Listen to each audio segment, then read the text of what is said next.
Abul Kalam Azad University of Technology, West Bengal, in association with IUST, Islamic University of Science and Technology, Jammu and Kashmir. And this workshop is the targeted on the smart healthcare from the two perspectives. One is the machine learning, application of machine learning, and security techniques. So first session is on machine learning, application of machine learning, and the speaker has joined us, Dr. S. Vimal. And second session will be on security techniques, and Dr. Manju Khari will be the second speaker of the second session, and she will also be joining us soon. So, in this inaugural session, though participants are joining, and we have our Honorable Vice Chancellor Sir with us. So, with his valuable speech, our program will start. So, I would like to request our sir to say a few words to the participants. Okay, thank you, Dr. Suparna Vishwas. Actually, we established a Center for Digital Health. For these types of programs, kindly engage this center also, so that you can get inputs and feedbacks from persons who are actually working at the Center of Digital Health. However, it's a very interesting and very important program. This artificial intelligence and machine learning for smart healthcare system. This is the call of the time that the smart healthcare system should be abundantly available at this Indian context, and actually this after this COVID-19 pandemic scenario broke out, we felt this importance of the smart healthcare systems immensely.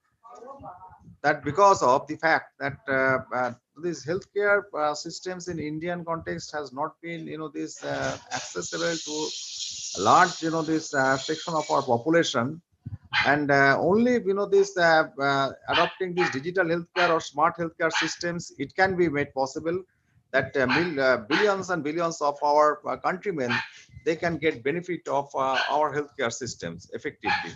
And for that purpose, this IT enabled areas, particularly machine learning, artificial intelligence, data securities, and all these associated, even robotics and all these things, IoTs and robotics also, these all these areas, they have to play a tremendous role in making these smart healthcare systems and digital healthcare systems more formidable, more affordable, and more effective for our entire country.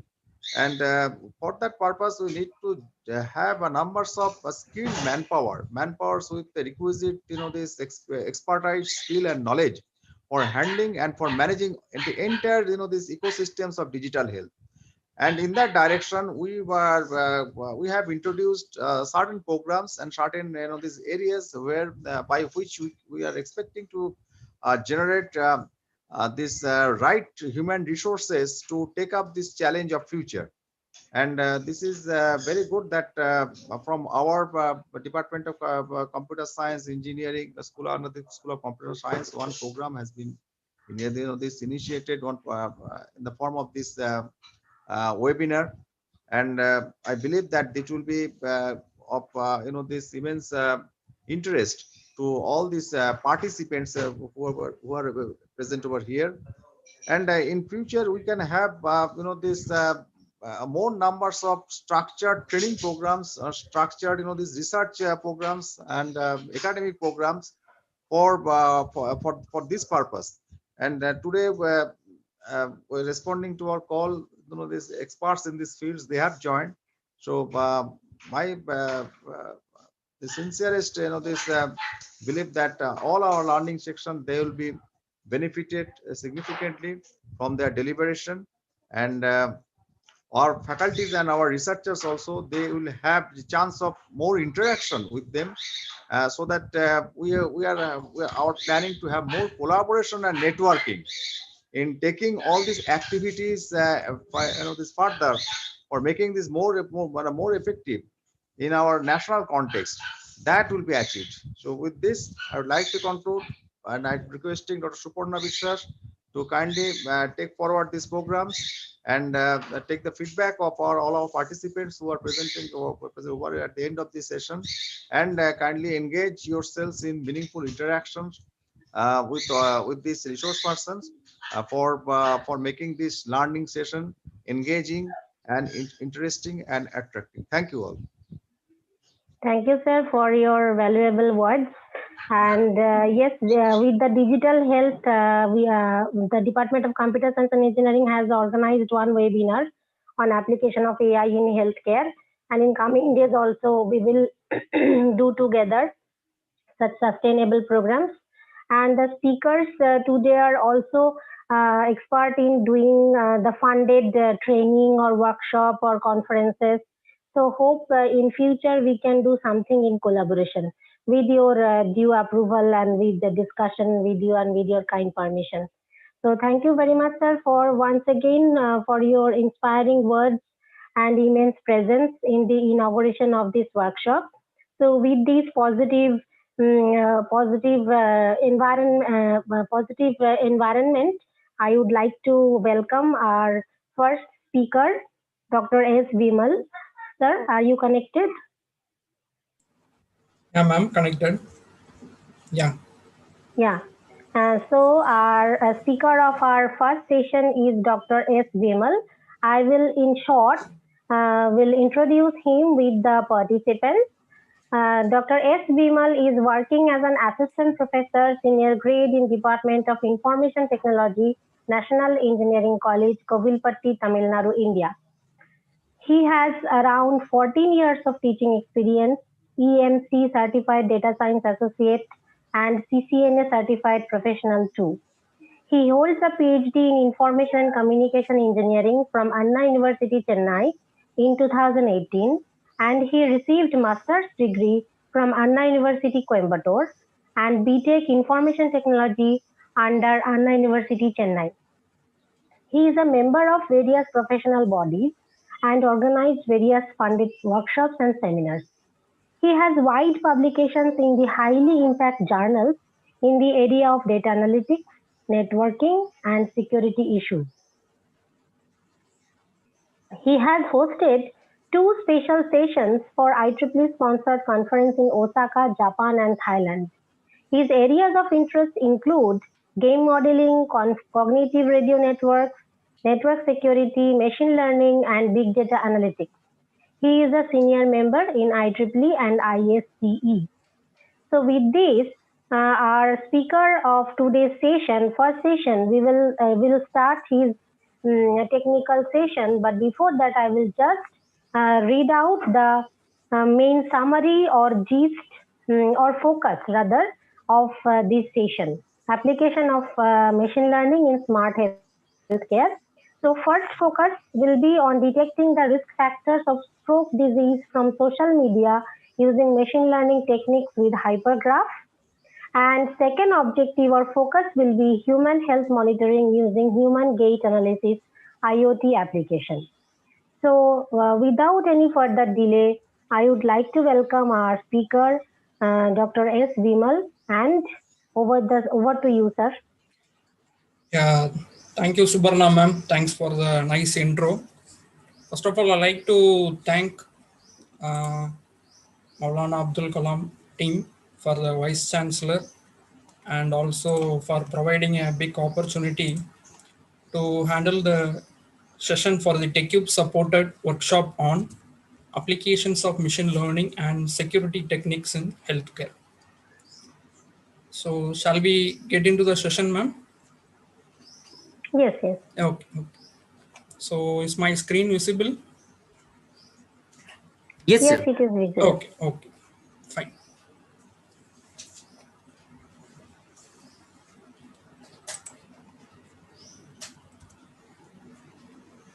Okay, so we have taken a very emerging topic that is the trend Sir, setting if it topic. can be made in the full view. Yeah, one second. Yeah, now it is visible. Okay. Yes, sir. Okay. So today we have taken a very important emerging topic, that is how the machine learning and form in medical. Sir, 1 second. The speaker of second session, Dr. Manju Khari, has also joined us. Yeah. Welcome you, ma'am, and very good afternoon. Thank you, ma'am. Thank you so much. Yeah. So once Bimal sir session will be over, then your session will start, ma'am. Sure. Sure, Yeah. ma'am. Okay. Okay. Thank you. Thank you. Yeah, sir. Okay. Now over to you. Yeah. Welcome to Manju Kari, ma'am. She is a good friend of me too, and a very good speaker of this session. So glad to welcome you too from my side, ma'am. Thank you. Thank you, Okay, brother. so we can get into the session. Today we have an emerging sector of topic, how we are going to platform the machine learning in healthcare application. This is a very emerging concern that in this pandemic situation we are focusing lot of things which are emerging, which cannot be recognized and which can be recognized in medical applications. So definitely people are working, and scientists, researchers, doctorals, everybody is working on this platform to sort out the pandemic issue and also various health issues which is concerning with the today's era. So I have taken this smart healthcare in terms of IoT as well as artificial intelligence. So definitely artificial intelligence is going to rule the upcoming era with various smart assumption techniques. In artificial intelligence, we have variety of various algorithm, variety of techniques that will enhance the upcoming modeling and also the various analysis.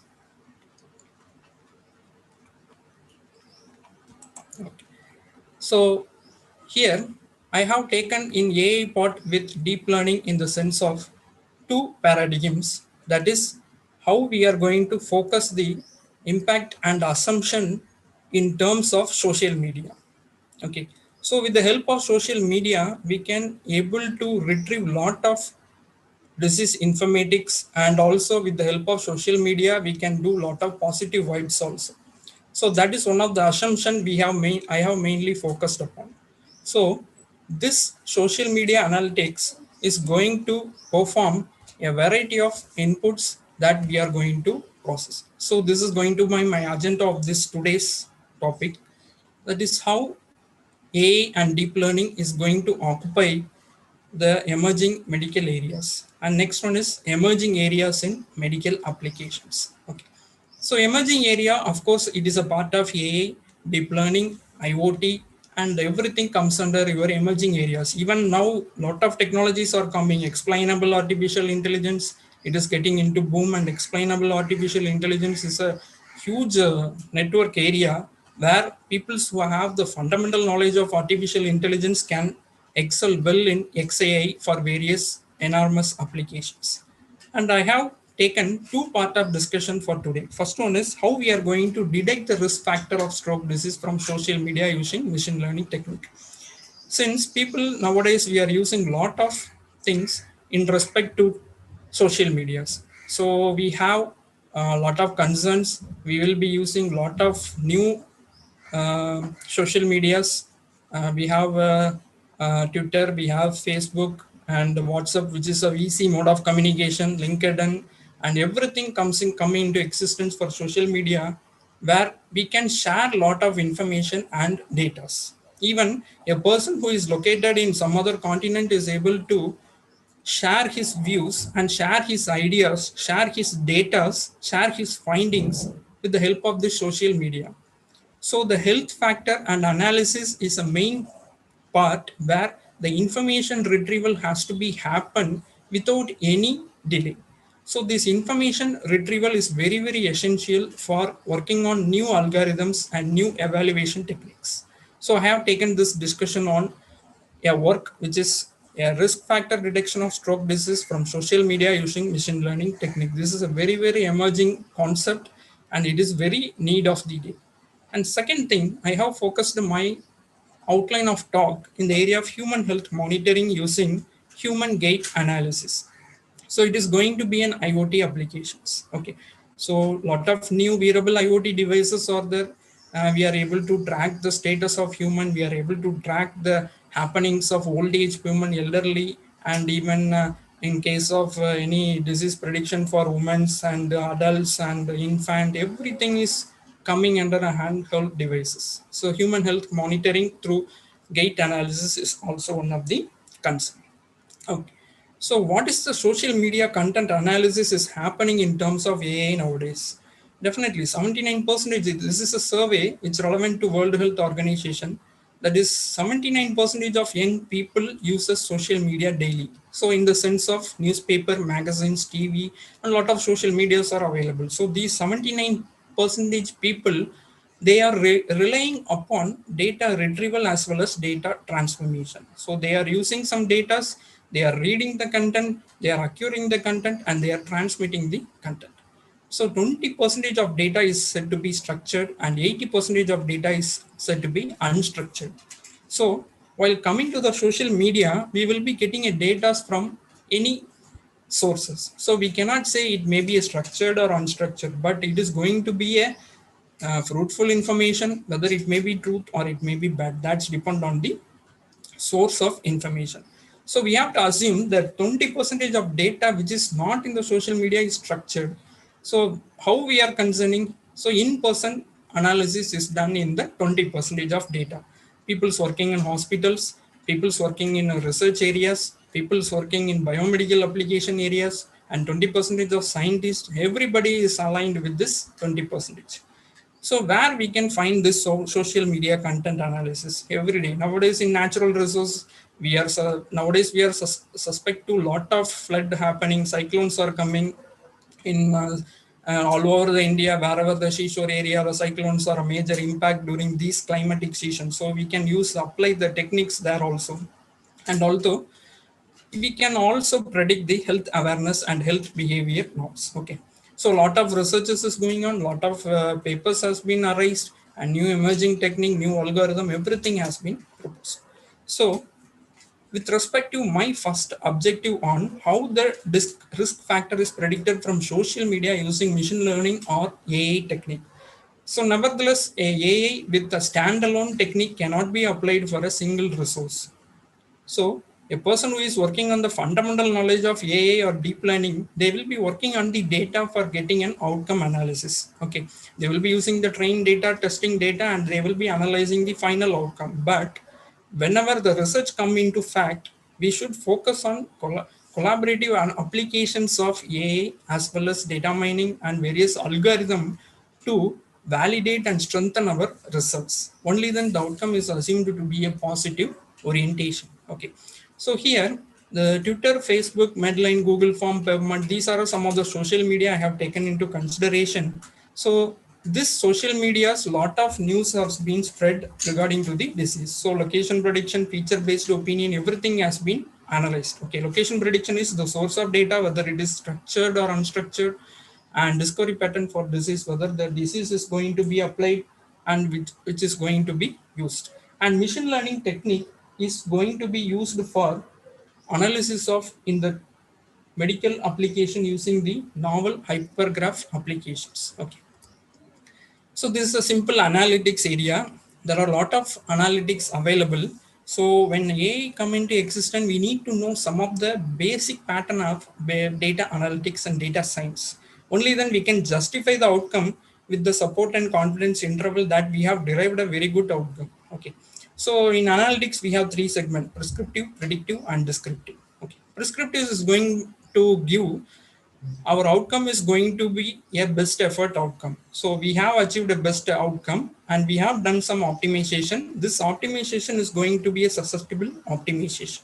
So this is the prescriptive analytics. Next is predictive analytics. While the predictive modeling is going to apply there, we are going to apply a lot of algorithm. We are going to do some simulations. We are going to create some alerts and we are going to forecast the results.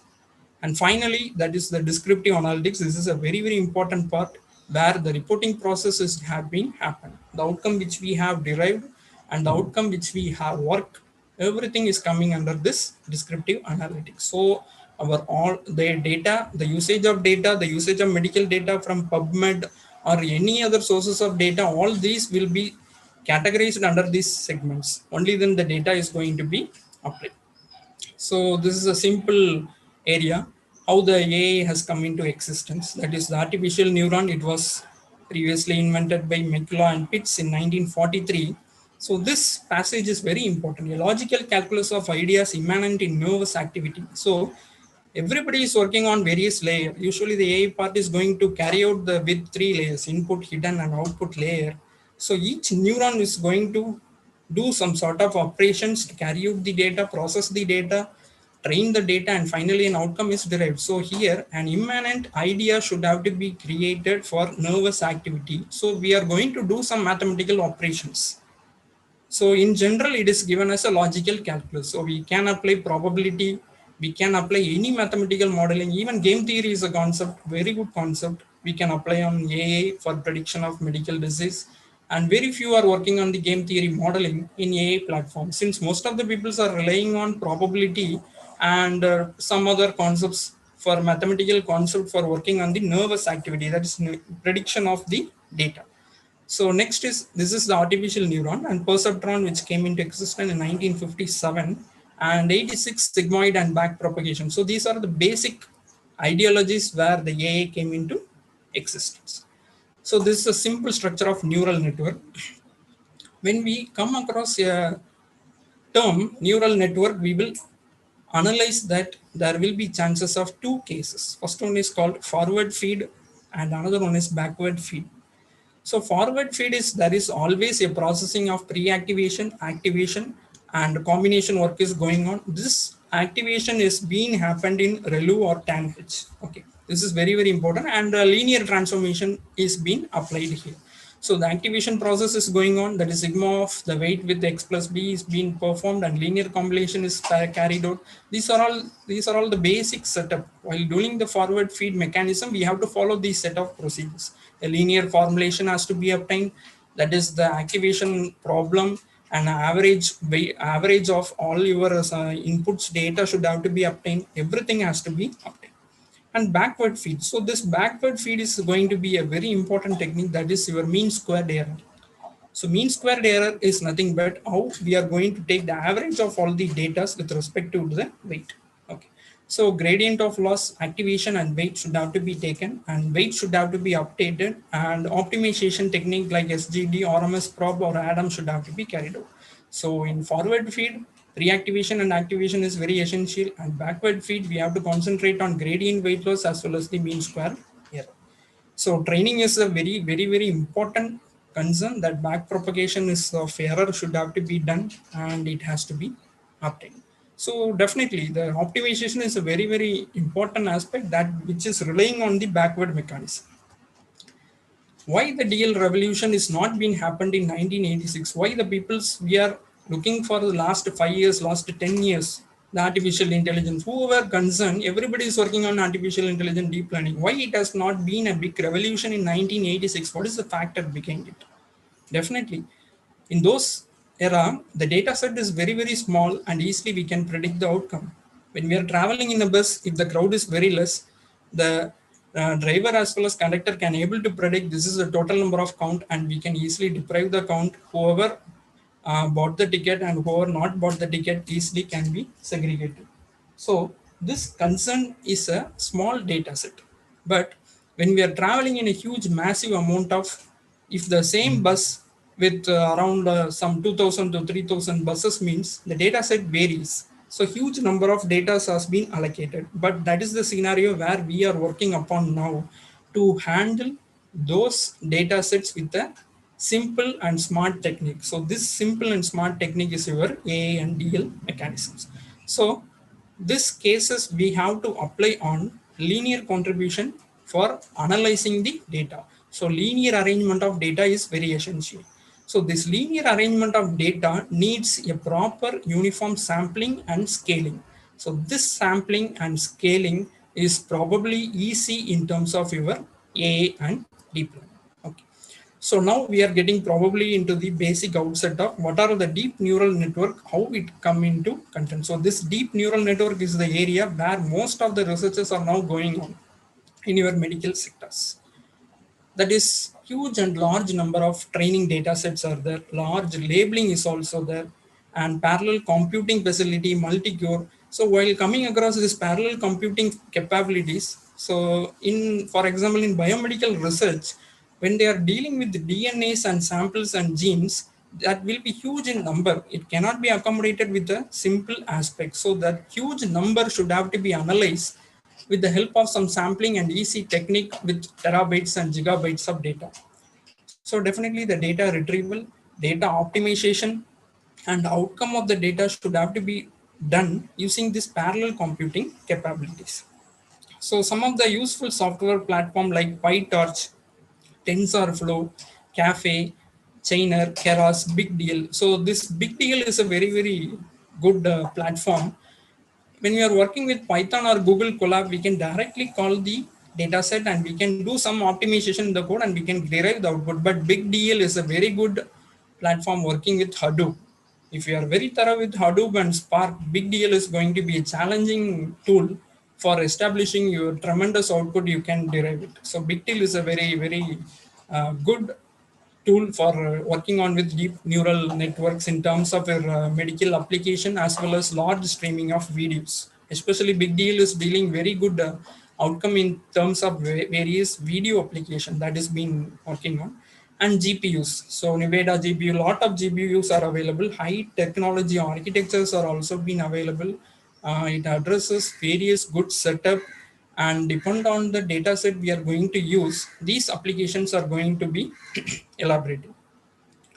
Next comes your regularization technique. So how you are going to regularize it? There is a concept called overfitting. Okay, overfitting is nothing but the addition of noise and noisy data.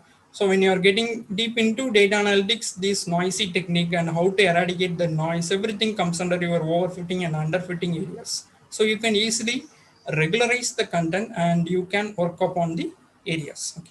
And last one is robust optimization algorithm. So this robust optimization algorithm deals with learning rates like ADA, GRAD, RMS, Prof, ADAM. So these are all basic optimization algorithm.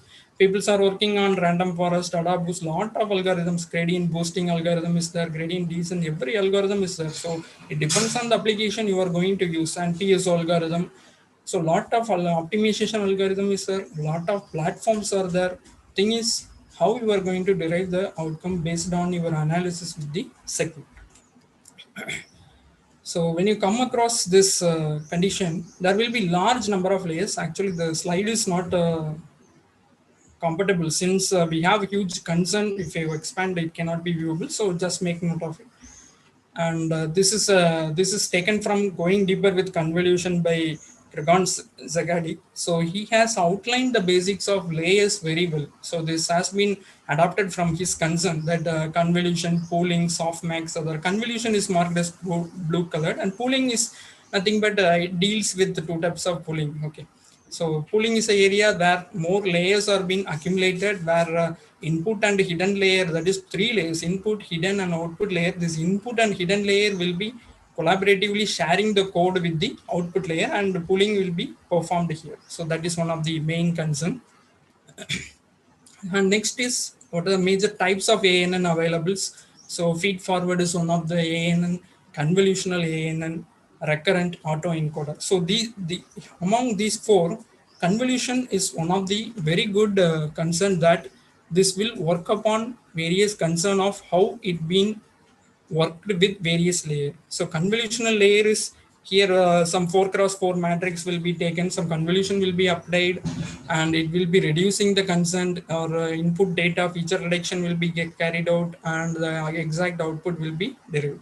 And recurrent is a unfold mechanism, that is in terms of weight as well as UVW3 weight as well as two parameters has been taken into consideration.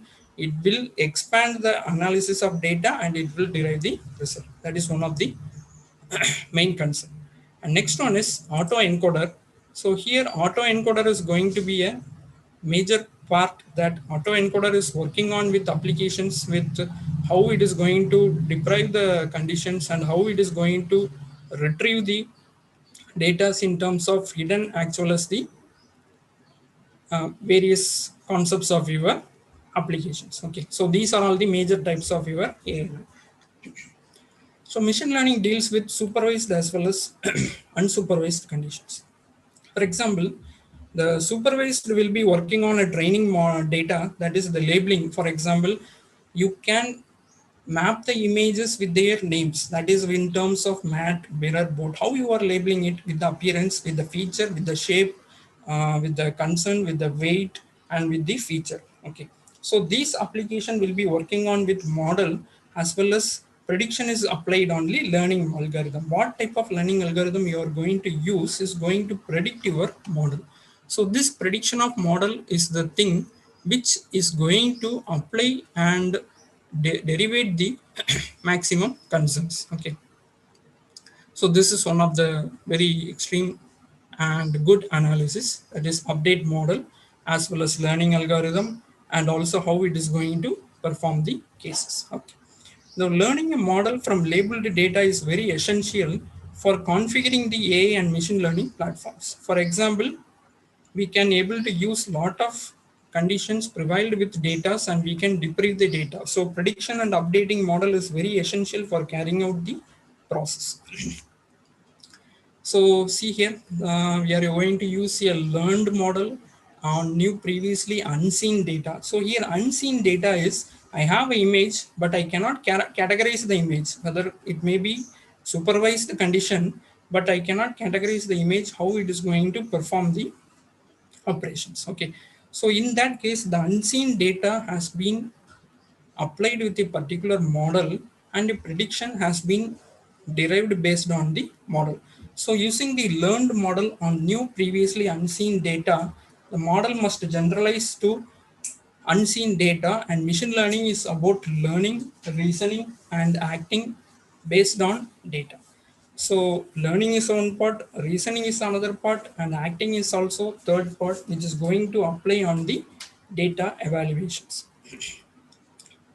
So this is a traditional ML architecture. Here some feature extraction has been applied and input is being processed with handcrafted feature extracting and open issue, and we can derive. So these are all traditional application. With the help of labeling as well as the application, we can able to identify which is going to be the architecture. And modern ML architecture is going to analyze how it is going to deprive the data. For example, features are learned, architecture is being analyzed, and based on the architectural conditions, how it is going to evaluate is being monitored. So that is one of the main essential thing here. And also the features are learned based on the available images, how it is going to be extracted and how it is going to be assumed. Everything comes under the monitorables. Okay. So next is how this modern architecture is going to train the classifiers and feature extractors. So a lot of things are available in the market to showcase how it is going to and how it is going to make sure how the feature is going to be done with the platforms and how the feature is going to work on for the applications, and it depends on how the factors are going to be utilized.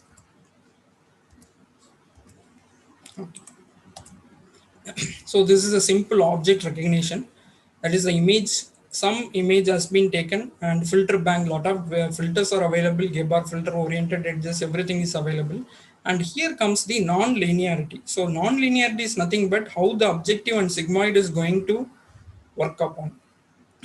That is vector quantization, contrast normalization, spatial pooling, and this spatial pooling is going to work on with how the image is going to work with and how the blur image and geometric assumptions are going to be planned, and histogram analysis. Finally, it comes into a classifier and the final output is being derived.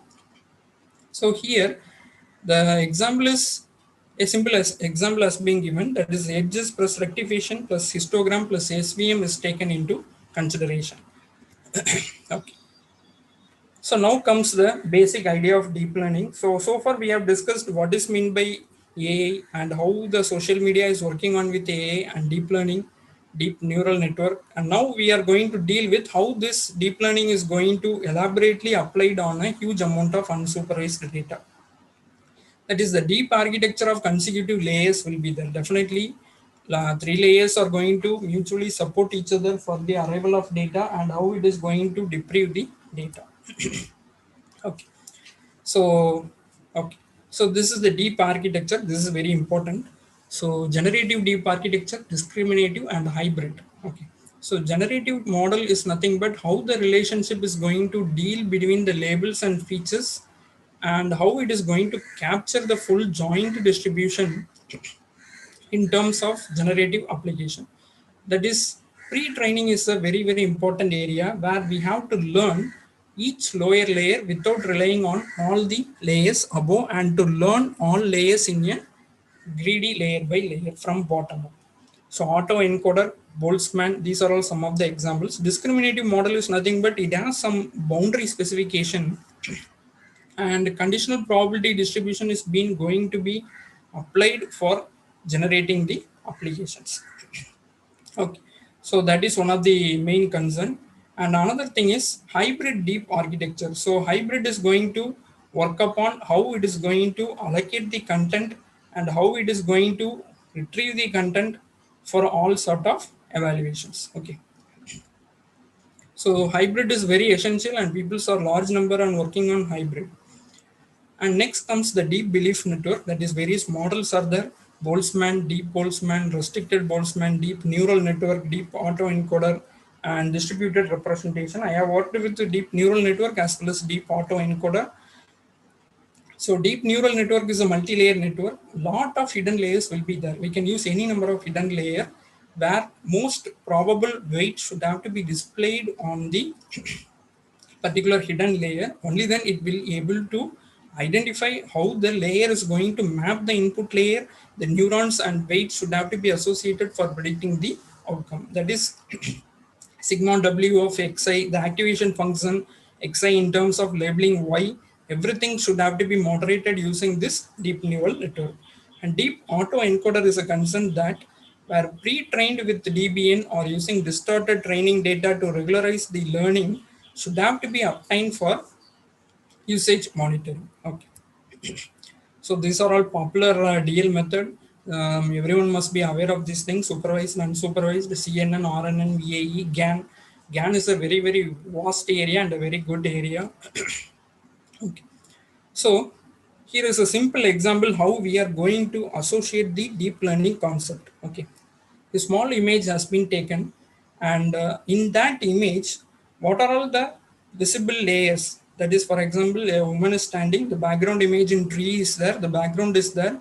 So these are all taken as the input pixels. From the input pixel, the first hidden layer is assumed to be of edges. Second hidden layer is corner. Third hidden layer is object parts, and fourth hidden layer is object identity. Okay. So the edges is going to assume that how the object is going to differentiate it based on the conditions. And second hidden layer is corners and contours. Okay. Corners in the sense we have a squared images. So the tree will be in the rightmost corner cutting edge and woman is standing in the leftmost corner or whatever the concern it is. It will divide the object based on the pre-allocated condition. That is, corners and contours will be allocated. Third hidden layer is object parts. In a tree, there may be a small, thickest branches will be visible. In the woman, her headband visible. So such type of objects will be taken into a hidden layer. So see here, the visible layer is taken as an input layer and three hidden layers are used and output is predicted: car, person and animal. Okay, there might be chances of a car which is located behind the woman and some other any domestic animal will be crossing behind the woman and a person, that is the woman, is standing. So what are all the available objects or images visible in the picture will be visible to everyone based on the input pixel and also the assumptions of the hidden layer. So this is a simple illustrative view of how the deep learning is working. So this is the thing which has been deprecated in the last image. That is lower layer, middle layer and upper layer. Okay. So this is a simple diagram that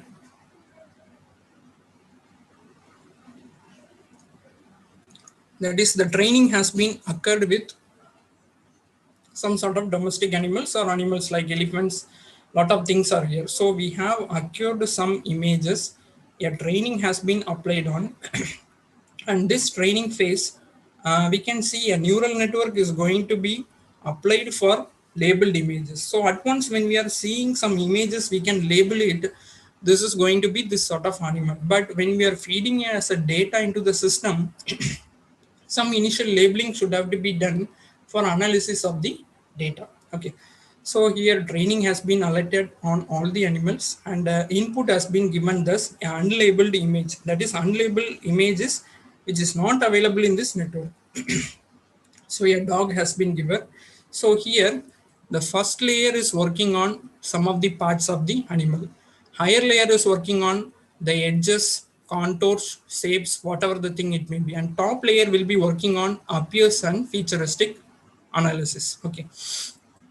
So the first layer will be some simple faces like edges. So it will be working on all the images with the edges, and higher layer will be working on more complex structure like edges, and top layer will be working on the animals. So the final output it has given is 90% is dog. That is, the input given is dog, and 10% is wolf. Since both are similar in nature, the labels are assumed to be true. Some part of the edges, some part of the shapes may be similar in nature, but the appearances characteristics differ. But we cannot able to identify the characteristics here. Only the part of the assumption that it is going to be applied here. Okay. So these are all the deep learning software which we have already seen before. Keras, PyTorch, CNTK, TensorFlow. People are much working upon TensorFlow software, Torch, and many people are working on PyTorch. Okay, but these are all the various softwares which are available, and especially while dealing with GPU, it is very essential for these various multiple softwares to be used upon, and we can work upon the software. Okay. So let's come into the applications: self-driving cars, fraud news detection, NLP, and virtual question answering, virtual assistant, visual recognition, and healthcare. These are all the various applications where we are focusing only on healthcare. Okay. So in healthcare, what are all the maximum areas we can cover? That is speedy diagnosis of life-threatening disease. As we are in the we are facing a lot of COVID pandemic issues. Many people are working on AI outcomes. That is, in terms of diagnosis of elderly people, diagnosis of adultery, diagnosis of infantry. Everybody is working on, and also market analysis. So, with the help of COVID, how the market analysis has been done in terms of finance, in terms of marketing, in terms of business, everybody is working on. So while disease is concerned, that is how the disease impact is, and how the positivity of disease to be get cured, future with future diseases and negative health, everything is being taken into consideration. And another area is speech disorder, autism, and developmental disorder. So these are all the major areas where most of the researchers are going on. Speech disorder, that is speech recognition, autism, and developmental disorder with help of infant as well as the adult. So these are all some of the application where it can be applied, and these are all popular tools. And coming to dataset, I think this may not be clear, but I can share it so you can make it clear. So the image data sets can be taken out from a lot of websites, speech data sets. This is available. These are all some of the popular data set website. You can access some of the data from here and you can work upon. And geospatial data sets. This is a very important area, geospatial data sets. And a lot of images, that is satellite images, has been posted here and you can make use of here. So this is some of the important data set area where we can acquire a lot of data. While health is concerned, we can work with a lot of in NCBA. They are authenticated data is available in World Health Organization, and NCBA you can make use of. And people's now in COVID, they are using most of the data from Kaggle. So Kaggle is a real-time data set, but while as researcher is concerned, going for real-time data from a particular hospital is very mandatory for publication point of view, since most of the journals are looking for the data sets being real. But none of the government sectors, they won't be giving the public data, but in any private sectors, any issues concerned with particular data in terms of impact, you can analyze it and you can publish in collaborative with the particular hospital. They cannot give the data, but you can associate with the hospital peoples, and you can collaboratively work upon. But the data is very, very important where you are going to publish. Okay. So hopefully we are getting into the focus how the risk factor is being monitored with the help of machine learning techniques. So I have given a simple analysis here: Twitter, Flickr, Google Form, MedHelp, everybody, everything is used because it's one of the social organization. The social organization will analyze the cost prevention system and World Health Organization. So this is a sector, social sector, where we can finally outcome the majority impact and positivity of disease predictions. So this is one of the work I have worked upon, and we have got published in a Springer journal. That is how to analyze the risk factor of stroke disease from social media content. That is, the data has been taken from PubMed, and we have worked upon. So three aspects we have contributed. That is, first one is spectral clustering. So spectral clustering is we have done the Twitter API, and tweets has been collected, and frequent data items, that is frequent term frequency TF and IDF data, that is document frequency, with the help of words has been collected, and we have applied a neural network called probability neural network. So this probability neural network is going to elaborate various suitable class labels and their probability, and finally a clustering has been applied to establish the frequent word set, and from this word set we can able to derive how the condition is and how we are going to work upon. So we have collected around 2000 data from Twitter API, and text cleaning has been applied here, Twitter ID, and remove duplicate data from common Twitter ID, and pre-processing has been done, and pre-processing involved tokenization, stemming.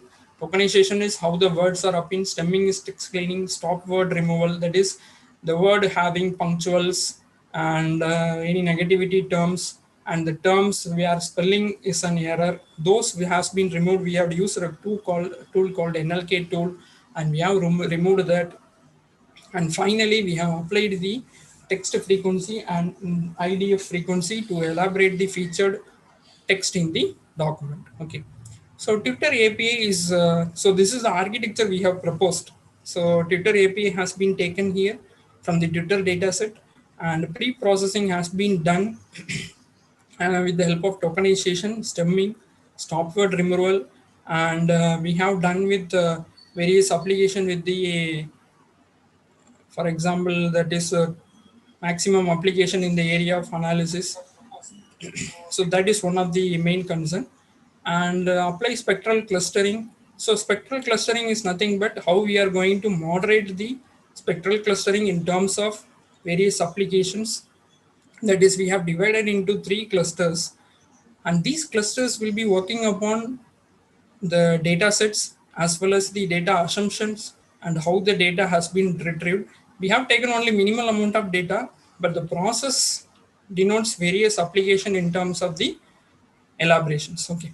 So spectral clustering has been done here, C1, C2, C3, various cluster has been divided. And these spectral clustering will be working on the pre-processing data, and we have generated the frequent item of words, that is IDF words, and this IDF words has been clustered with weightages from 1 to n, that is the words which are being repeatedly given in the tweets and the words which has been non taken into consideration, everything has been given, and these words will be effectively utilized for monitoring as well as the analysis. Okay. So this monitoring and analysis is going to perform how we are going to do the condition in terms of the applications. Okay. For example, here we have extracted the features from different sources. Of course, when we are going for word recognition and word removal, we are going to apply the condition in terms of how we are going to apply the condition and how we are going to debrief the condition. So how, when, and where. So these cases are very, very essential in using these conditions. Okay. So next is we have applied the probabilistic neural network for detecting the label of clusters from the extracted features, and labeling has been done from L1, L2, and L3. So it has been obtained. And finally, we have grouped the lectures based on the label detected from PM. So we have three labeling L1, L2, L3, and L3 we have not taken into account, since even while applying the probabilistic neural network, it has disproved a lot of the negativity assumptions. So we have taken out of the concern and we have removed it. Okay. And next one is how to generate the frequent word set. So finally, we have collected from sort of newly grouped items and we have taken the conditions, and finally we have derived the risk factor of stroke. Okay. So this is the simple chart which we have framed based on the previous discussed condition. That is, lot of online social medium has been taken, and these are being stored in the various concerns, and how the data set has been used, and how the data is going to be deprived, and how the pre-processing of data sets has been obtained, and tokenizing, stemming, stop word, and punctuation removal has been done. So while dealing with this pre-processing of data sets, we have occurred issues like diagnosis, irregular hair, and lot of women's conditions, and monitoring of adult health conditions has been taken. And finally, we applied the a priori algorithm. A priori algorithm, in terms of, as everyone know, the support contents and lift is being predicted using the a priori algorithm. That is, frequent items has been given, and a hypergraph construction has been done here. So this is very essential. That is, we have done the clustering. Before clustering, we have applied this hypergraph construction. That is, the hypergraph is going to represent how it is going to derive the conditions based on the things. Lot of data will be there. That is, proteins is there, diet is there, eating is there, and food habits is there, vitamins, multinutrients, everything we has been taken from the data, and some sort of things has been applied. So cluster 1 deals with symptom, cluster 2 deals with causes. As I have already said, the cluster 3 we have removed after dealing with the probability neural network. That is, this cluster will be not in a good condition, so we have removed the third cluster, and finally we have derived the dominating set. So this is my another work, but we are still in the progress of development of this related to COVID issue. We are planning this, but still we have not occurred a best outcome. But I'm showing for some showcase of how we can deal from social media analysis using this same concept. PubMed is there, pre-processing we have done, and hypergraph analysis is there, same frequent items that we have done, and maximum independent set has been done, and this paper is under review in IEEE, and still we are waiting for the result. So final outcome will be taken at people at risk, those who are having high vitamin, low vitamin, and low syndromes. Some sort of energy techniques we have followed. So this will be going to predict the risk outcome. So how we have applied the algorithm in terms of here? That is, the input has given us the clusters which has been generated from spectral clustering. As I have already stated in the architecture, C1, C2, C3, we have given the data based on that, and labeling is the output with highest probability. That is, what is the outcome and how the outcome based on the disease prediction has been done, and we have monitored it. So that is the best thing. And some set of algorithm we have followed, that is tokenizing of word, as I have discussed, that IDF and TF mechanism, that is text frequency. And this IDF and TF mechanism has been analyzed, and it has been working under the analysis. Next is how the synaptic weights using random values. So we have assigned the weights for the particular generated clusters, and normalized value has been generated using the sigmoid function. Of course, the linearity is going to be derive the activation and sigmoid function based on S of x equal to. So these are all the default things which we are following, and we have trained the neural network and classifying the input through neural network, and we have derived the probability. So this is chance of your probabilistic neural network, that is PNN, which is working on your clustered data for analysis of outcome. So this is the area, PNN classifier, that is cluster without class label has been given. PNN has been applied, that is, it will train the neural network with 4 layers. That is the input layer followed by output layer and 2 hidden layers, and one hidden layer will deal the neuron data, that is the text data, which has been clustered C1, C2, and everything is focusing upon this. And finally, it has been clustered with class label. That is, here sigmoid function is been applied, and based on the sigmoid function, class label has been worked out for estimating the highest probability. Highest probabilities, which is going to be the maximum outcome for deriving the condition in based on the assumptions. Okay. So spectral clustering. So here spectral clustering, we have to use Jaccard coefficient. This is a well-known thing. A intersection B of A union B, that is similarity coefficient will be obtained.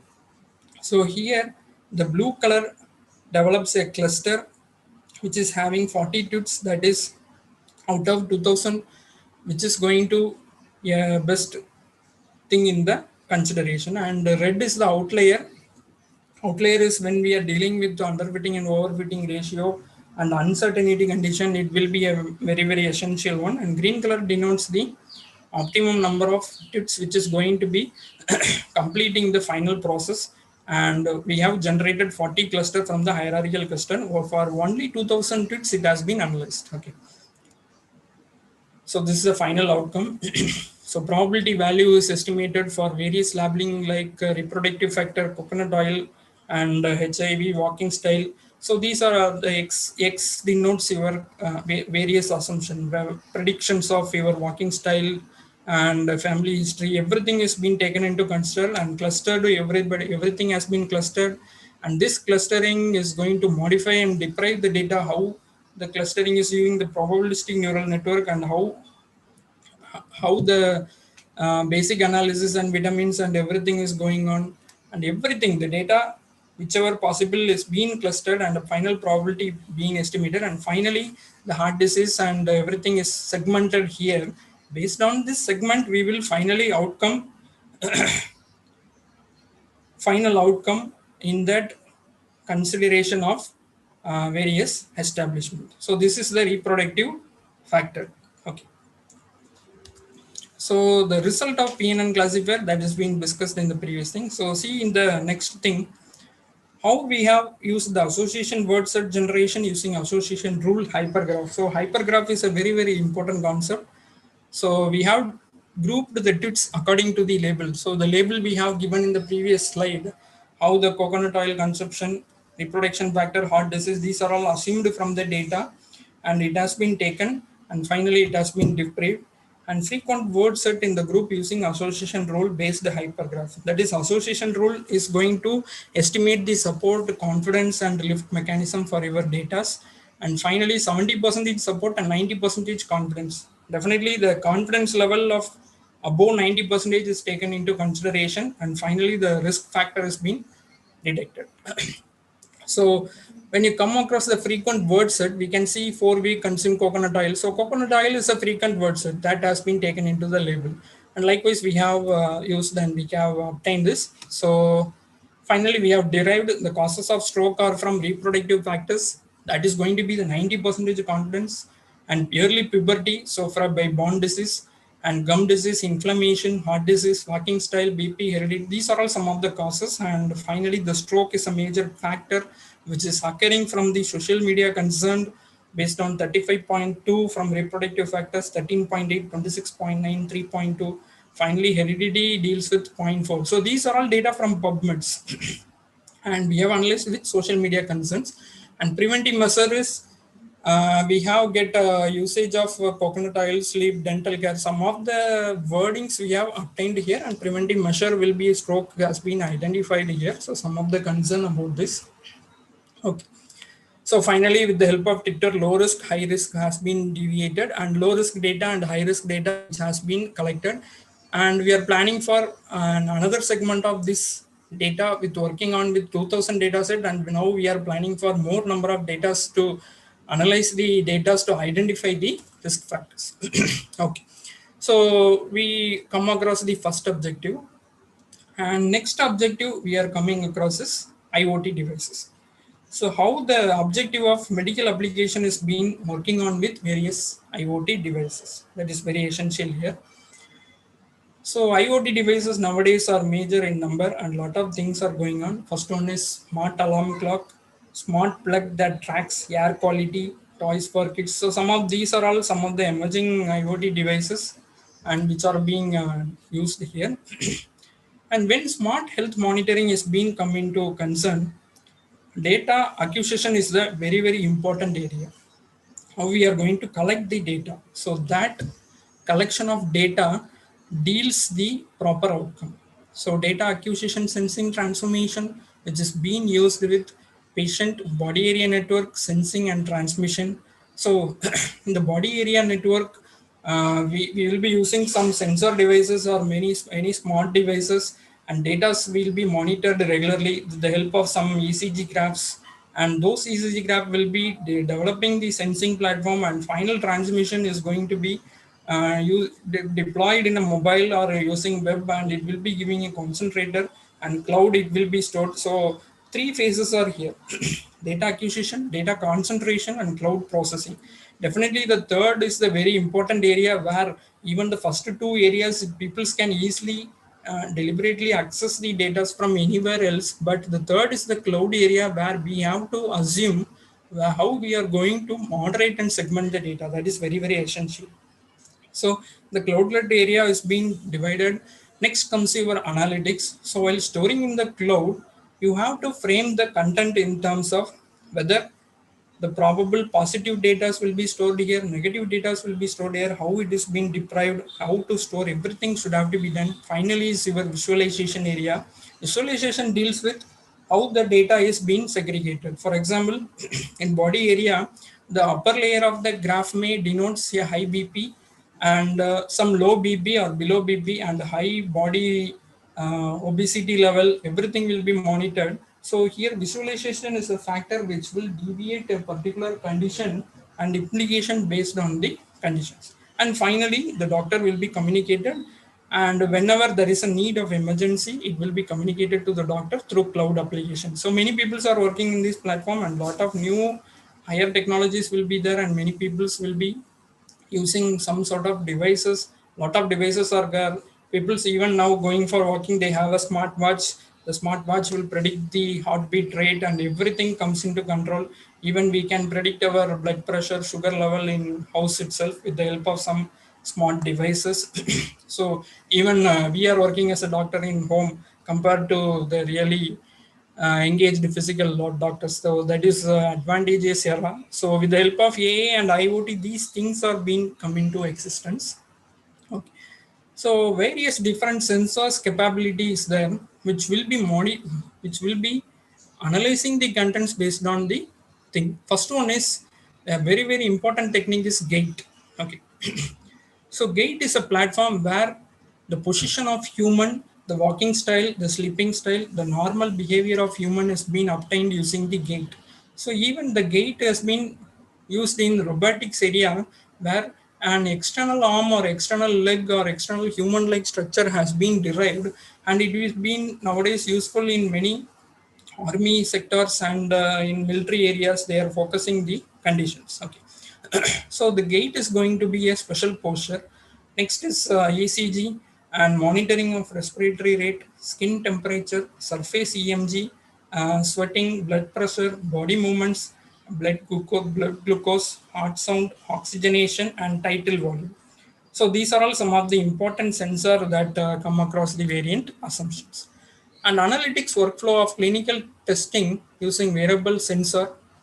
So this is one of the clinical testing of data, that is the clinical records, that is machine learning techniques has been applied, that is regression and classification. In regression, lot of techniques of the regression deals with the linear regression, multi-regression, and mostly probability is being used in 80% of data with the help of Poisson distribution, and many distribution areas are there. Even we can apply the game modeling in regression analysis and classification. So prior sensor data and current sensor data has been taken into consideration, and clinically accepted metrics will be used here. And finally, the record will be updated based on the analytics retrieved from the condition. So most probably regression and classification will be working on the conditions, how we are going to use the data and how we are going to segregate the data. So the regression is a main area where we have to focus the condition with the main essentialities. Okay. So analytics is a very, very important concept. Even if you are working with AI or deep learning, analytics part is very important for predicting the outcome. So in nowadays, the healthcare is mainly focusing upon mainly monitoring the brain waves. That is, nowadays we can see brain-like computing, neuroscopic sets, and how the neuroscopic set is going to contribute for brain wave detection. Everything is very, very important. And even clocks is coming as sensing devices. With the help of sensor clocks, we can able to monitor and detect the health condition, and blood pressure monitor, glucose monitor, ECG monitors, pulse oximeter, and sensor embedded in medical equipment, surgical robots, and device implants. So surgical robots are very, very rare in numbers, but nowadays in countries like USA and European Union, now they are training the robots for surgical conditions. They are mainly focusing upon the manpower to limited and working upon the robotics area, and mainly focus is going on. So it is a very, very emerging area, and many diagnosis and tracking of normal human being and assumption of normal human being is being taken into consideration, and it being monitored and used by various wearable technology devices. Okay. So this is some of the images. This has been adapted, and not from my original images. This has been adapted from website, and this is a Kinect sensor. So what is the use of this Kinect sensor means? This sensor is going to be used to acquire the information. It has a projection, a projector. It has a controller, and with the help of this, whatever the human position is doing, that will be reflected in the video. So a person who is walking in the treadmill or who is walking in the road, whether he is having a normal activity or abnormal activity, and how he is going with same energy level or different energy level, his BP is rising, everything can be monitored using this sensor. That is in the same place it can be occupied.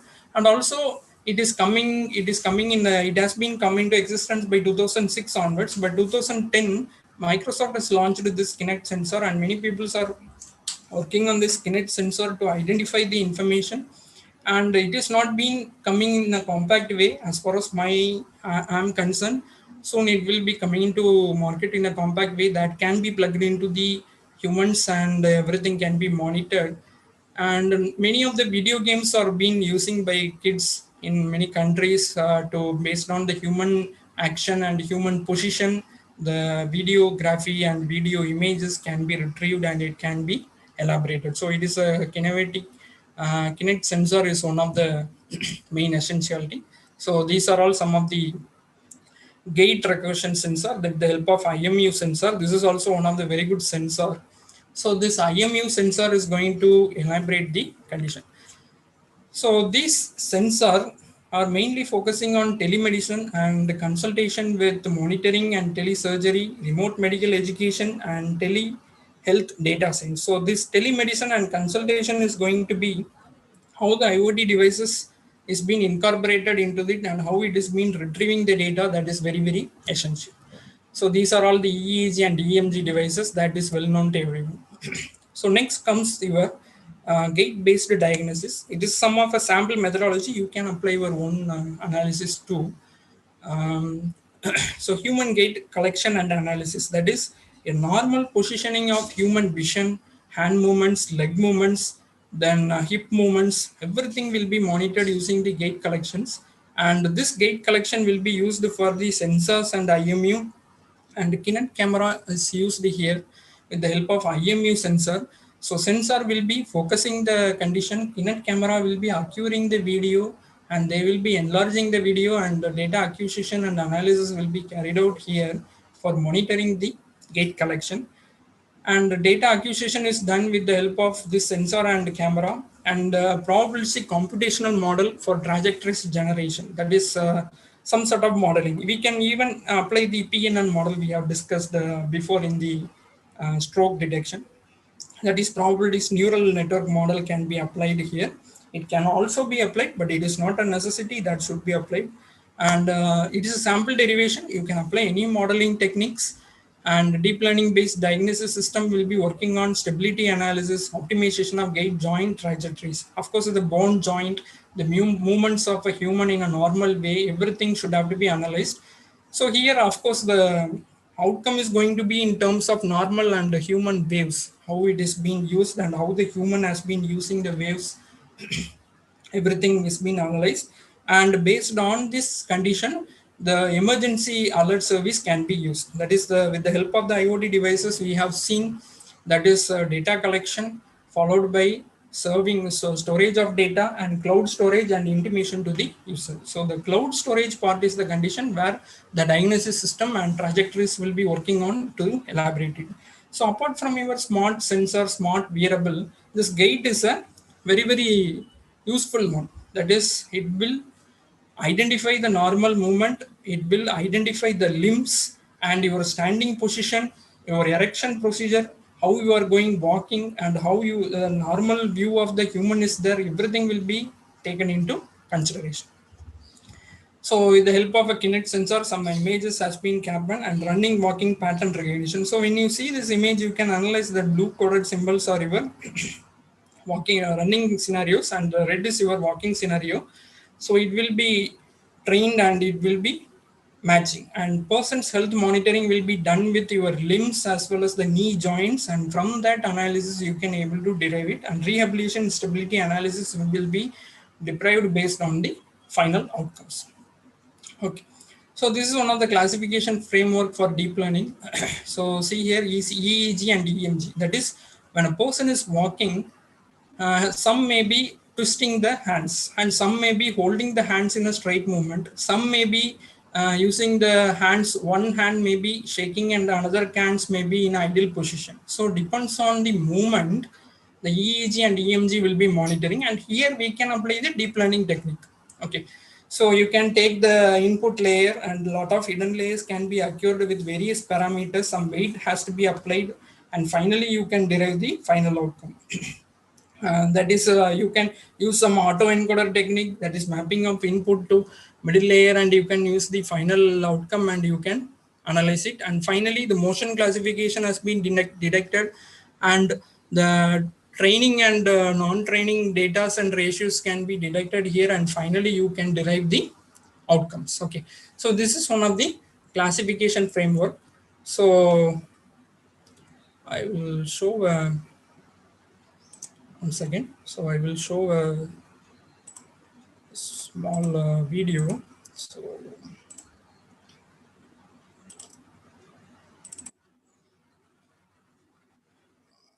So it will be able to recognize how the real gate is working.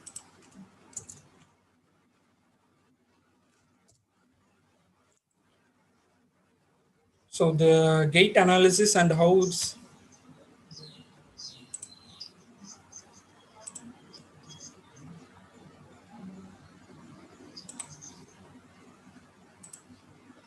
okay. Okay.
Okay, so you have come across a video.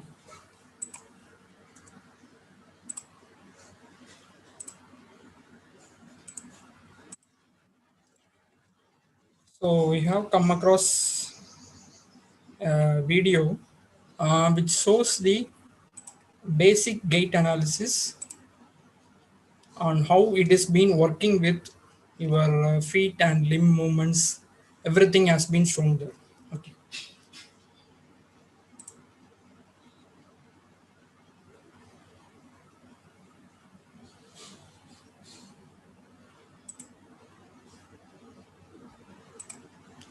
So normally the human gait, it refers to a locomotion achieved through movement of human limbs. Okay. So definitely how the limb movement is being done. For example, you have come across the video that the pressing and releasing of limbs in the floor and normal movement with respect to leg, everything has been approached there. So that is one of the human gait recognition. When there is a deviation in the pressing and releasing style, it observes some abnormal conditions will be there. Okay. And also bipedal biphasic forward propulsion of center of gravity and human body, which is going to be a different segments of body and with least expenditure of energy. So here the movement and posture are the very important thing we have to concentrate upon. And the human gait cycle is nothing but we have seen in the video that walking involves at least one foot in contact with the ground and at all times. Definitely. So at one foot is being raised and another is in being not raised. We have recognized that something is problem with the condition. Okay. And also the swing pace of gait.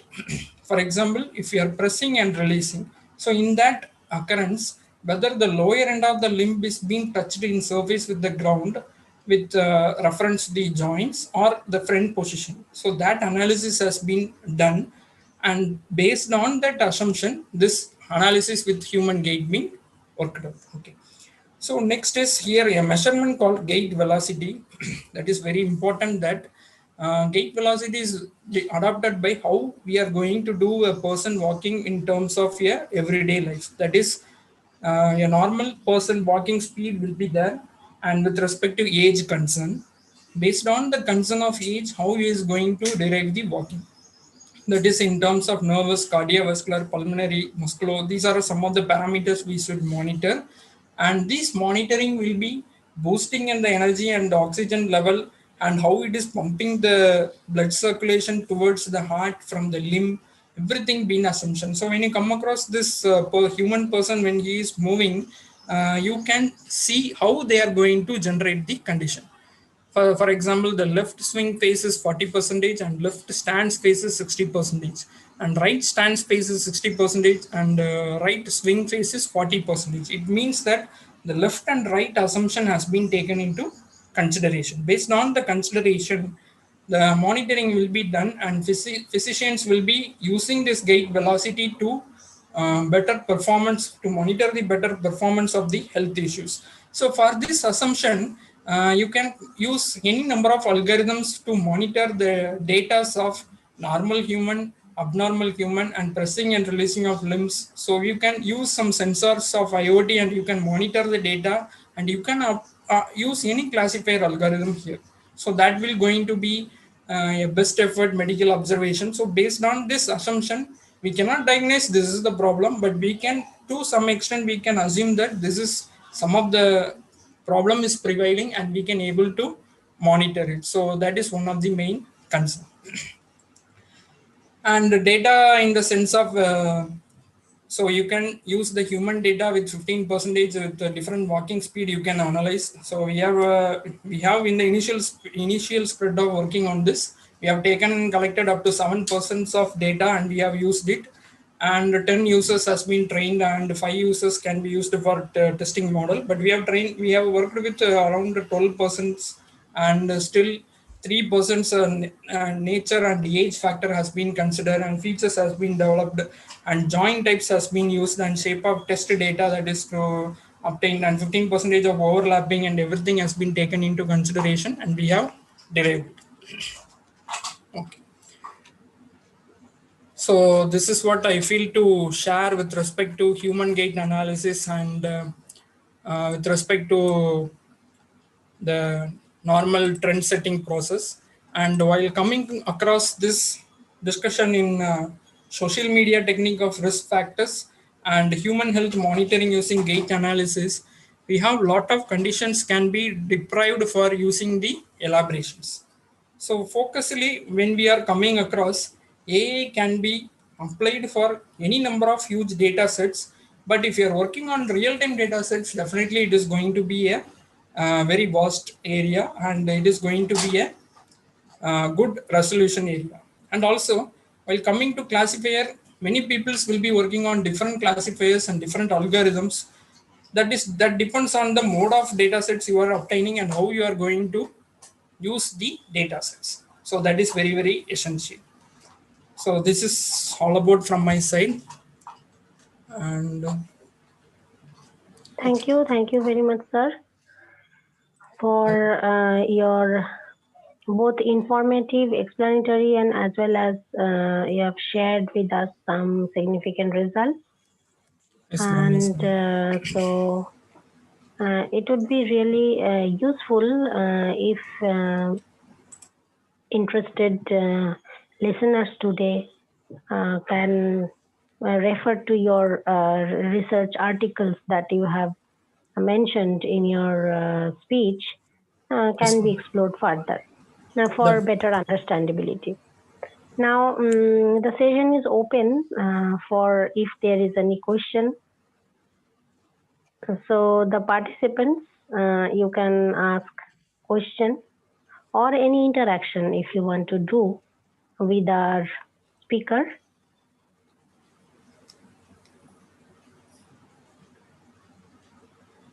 Meanwhile, the questions are posted or students or participants are posting any questions. Sir, I also work in the smart healthcare domain. okay. What is my experience also studying different research works or whatever we do or whatever we achieve as our results.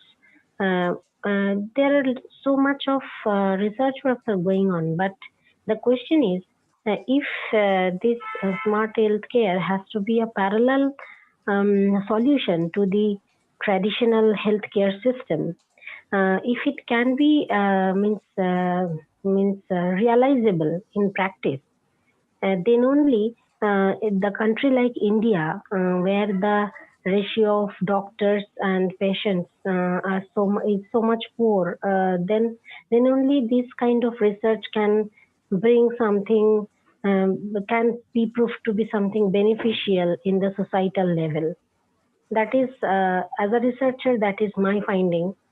But there are so many issues, like from the practical realizability of such solutions. What is your opinion, sir, in this regard? Yeah. So you have suggested, ma'am. We are working on with lot of smart devices nowadays, and we are forecasting the medical. Uh, we are working on with lot of medical application with smart devices, and we are working on it. But when it comes into technology, even in US and Canada, they have started practicing with robotic surgery. So even they are implementing the robots in the area of very risky places also.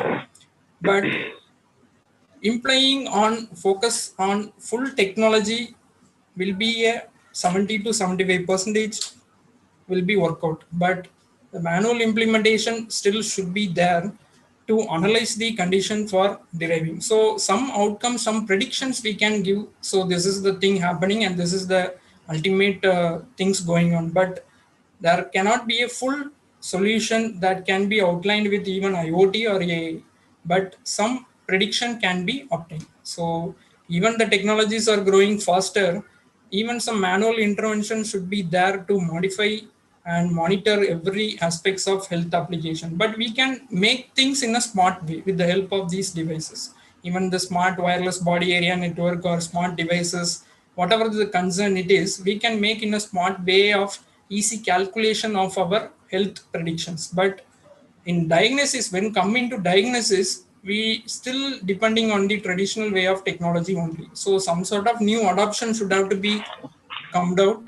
Only then it will be easy to tackle the upcoming health monitoring. So this is my opinion, and hope everything will be changing in the near future. The technology will aid the Yeah, traditional system in terms of some sort of expert system, so that yeah, the decision making process yeah, can be more not only manual dependent, and also can be done very fast, definitely, definitely. and accuracy can be enhanced. Yeah, yeah, yeah. And Prediction. Yeah, yeah, so we hope that research in this domain continues to the level that can be applied for benefit of the society definitely, and definitely, the ma'am. people in large.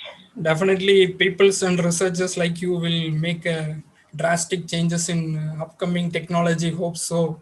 So So that in will. future, as that, our Honorable Vice Chancellor Sir yeah, suggested yeah, that yeah. if this link can be continued further in future for some joint collaborations Definitely, in terms of various research perspectives. So we will look forward for that. definitely, ma'am. And maybe if you can share your email ID, then the participants can interact with you offline Sure, ma'am. if they have any question or any interest in this topic. Yeah, sure. So with this, we will come to the end of this session one. And so, yeah, our speaker has shared his email ID. So participants can copy. And now we will welcome. First of all, we will I express my heartfelt thanks to the Thank speaker you, ma'am. on behalf of the Department of Computer Science and Engineering and Maulana Abul Kalam Azad University of Technology, West Bengal, KEEP and IUST for accepting our invitation and for delivering such a wonderful session. Thank you, sir. Thank So you, Dr. Subarna ma'am, for inviting me, and also Market West Bengal. Since I'm very much appreciable to Subarna ma'am, since he is putting lot of efforts in smart healthcare applications. So hope her research finding will bring lot of laurels and new technical outcomes for the recent medical applications. So my heartfelt wishes to you, ma'am, and the entire team for working on that. Thank you, ma'am. Thanks a lot. thank you. So our speaker of next session, Dr. Manju Khari, is with us from the very beginning of this program. Welcome you, ma'am. Thank you, ma'am. Yeah. So I will first introduce our speaker, ma'am, to all the participants. Dr. Manju Khari, an associate professor in Netaji Subhas University of Technology East Campus, formerly Ambedkar Institute of Advanced Communication Technology and Research under Government of NCT Delhi. Her PhD in Computer Science and Engineering from National Institute of Technology Patna, and she received her master's degree in Information Security from Ambedkar Institute of Advanced Communication Technology and Research, affiliated with Guru Gobind Singh Indraprastha University, Delhi, India. She has 80 published papers in referred national and international journals and conferences, 10 book chapters in a Springer, CRC Press, IGI Global, etc. And she is also co-author of 2 books published by NCERT of class 11 and 12 and co-editor in 10 edited books. She has also organized 5 international conference sessions, 3 faculty development programs, 1 workshop, 1 industrial meet in her experience. She delivered an expert talk, guest lectures in international conference, and a member of reviewer or technical program committee in various international conferences. Besides this, she is associated with many international research organizations as associate editor or guest editor of Springer, Wiley, etc., and a reviewer of various international journals. Her session will be on real-time image enhancement for an automatic automobile accident detection through CCTV using deep learning technique. And the abstract of her talk is Automatic accident detection AAD system suffers from the trade-off between computational overhead and detection accuracy. Recent advances in detection and classification methodologies have shown phenomenal improvements in accuracy, but these systems require a huge amount of computational resources, making them unviable for deployment requiring real-time feedback. We propose a methodology to develop a reliable and computationally inexpensive real-time automatic accident detection system that can be deployed with minimum hardware requirements. Specifically, we split our AAD system into three major stages: detection, tracking, and classification, and propose algorithms for each stage with reduced computational needs. For the detection stage, we propose Mini Yellow, a deep learning model architecture trained using knowledge distillation that has comparable accuracy with its counterparts. Yellow means you'll only look once, with reduced model size and computational overhead. Mini Yellow achieves an average precision score of 34.2 on the MSCOCO dataset, while outperforming all other detection algorithms in runtime complexity, achieving a staggering 28 frames per second on a low-end machine. For the tracking stage, we adopt SORT, that is simple online real-time tracking, and for classification stage, we compare multiple machine learning algorithms and show that a support vector machine with radial basis kernel performs the best with an AUC score of 0.98, model size of 448 KB, and 12.73 millisecond latency.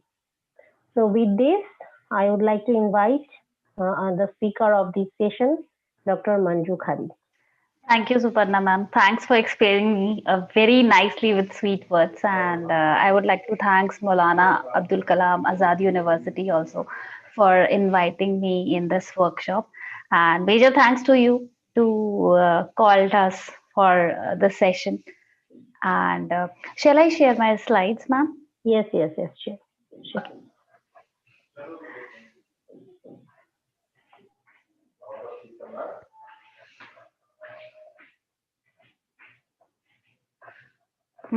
I think my slides are visible, I guess. Yes, visible. Just a second, ma'am.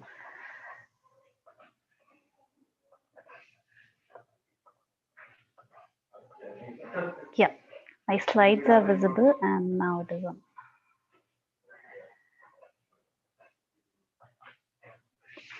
Yeah, so Suparna ma'am already explained the abstract of my work.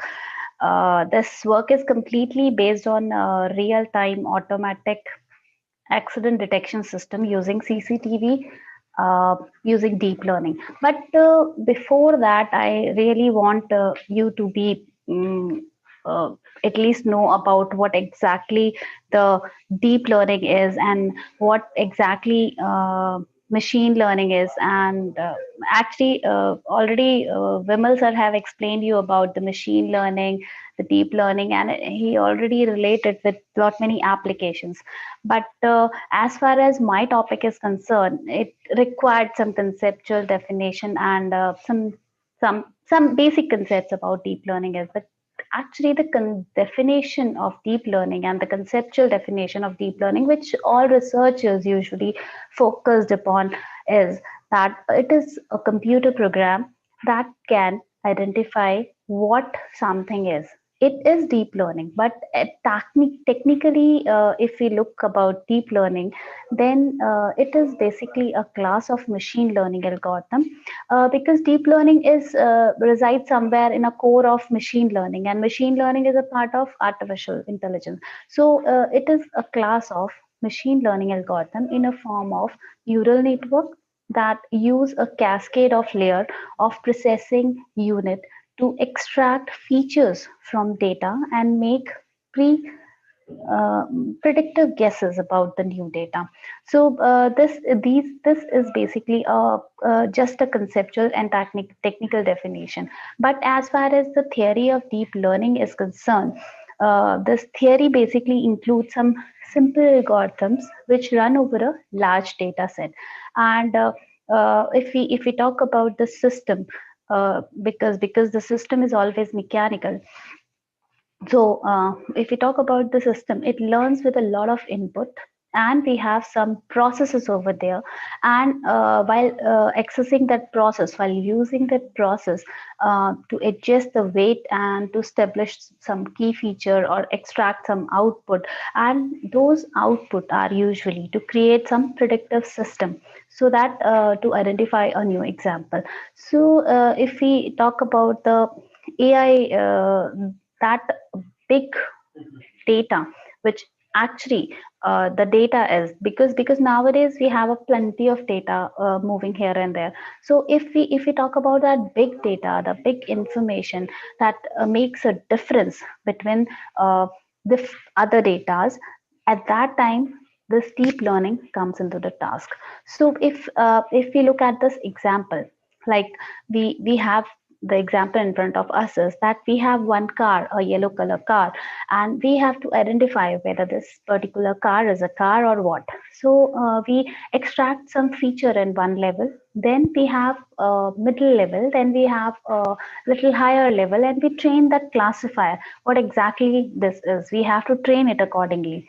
So for that, we create an image recognition system that determines which feature are relevant or which are not relevant, with the increasing of the levels of abstraction, and correctly identify the new examples. So this is basically depend on the system we created. We usually, what we have to do is we have some input, we have some processes, and we provide some output, and after that we can predict it whether what is that actual input is. So this is a simple task which we perform with the help of machine learning, with the help of deep learning. As far as the border of computer science is concerned, this is basically in a computer science discipline, we have these feature, these characterizations are like we have artificial intelligence, we have deep learning is a class of machine learning algorithms that are in a form of neural network, and deep learning is itself is a very broader domain of computer science, and it include machine learning in it, and machine learning include neural network in it, and we have deep learning inside the core of artificial intelligence. So if we look about the um deep learning system, it is basically motivated with the help of machine learning concepts, or we can say broadly, we can say with the concept of artificial intelligence system. So this is created an artificial neural network to solve some problems in some way as a human brain would structure, because in human brain also we have some input, we have some processings, and we have some output. So the major motivation factor is a human brain, which actually direct us for, which parallelly work like a deep learning or artificial intelligence concepts. Deep learning is somewhat it is again like if we go into the core, then deep learning works, but the artificial intelligence work on the motivation factor of our brain only. So because if we can say the structure of a brain is basically work like a computational processing unit, as this figure also defines, like in if we talk about artificial intelligence, or if we talk about any learning technique, then we have some inputs, we have n number of inputs, and we have some output accordingly. And in our brain also, our brain cells work on the activities or the input signals it perceives. On the basis of that, our nucleus react, and according to that nucleus or the reaction, whatever the input we get, that depends on it provides us the output accordingly. So as far as artificial neural network is concerned, it is actually a collection of connected unit called artificial neurons, and analogous in, or we can say axons, or in a biological brain. So it basically organized in a layer of signaling cascade, and each neuron transmitted a signal to the another neuron, maybe, or we can say the states. And usually the data which is transferred from input to the next layers, it is usually in terms of 0 and 1. And and as far as neurons are, they have some weight, they have some learning processes which can increase or decrease the strength of signal what they have send it to the downstreams. So in in usually in artificial neural network, if we can broadly look about ANN, so we have some input, we have some layers inside it, and these layers are we considered as hidden layer. We have some processing between these hidden layers, and after the computational or after the process of these hidden layer, we'll get some output, usually in ANN. But if we talk about the deep learning, then in deep learning, it is quite similar like ANN, but it has the enhancements of the hidden layers. Like deep means the hidden layers, and learning means the algorithm learn from that data. We have number of inputs, we have number of layers, hidden layers, and after the processing of these hidden layers, we get some output from that. And these learning algorithms are basically, they are depend on the data itself.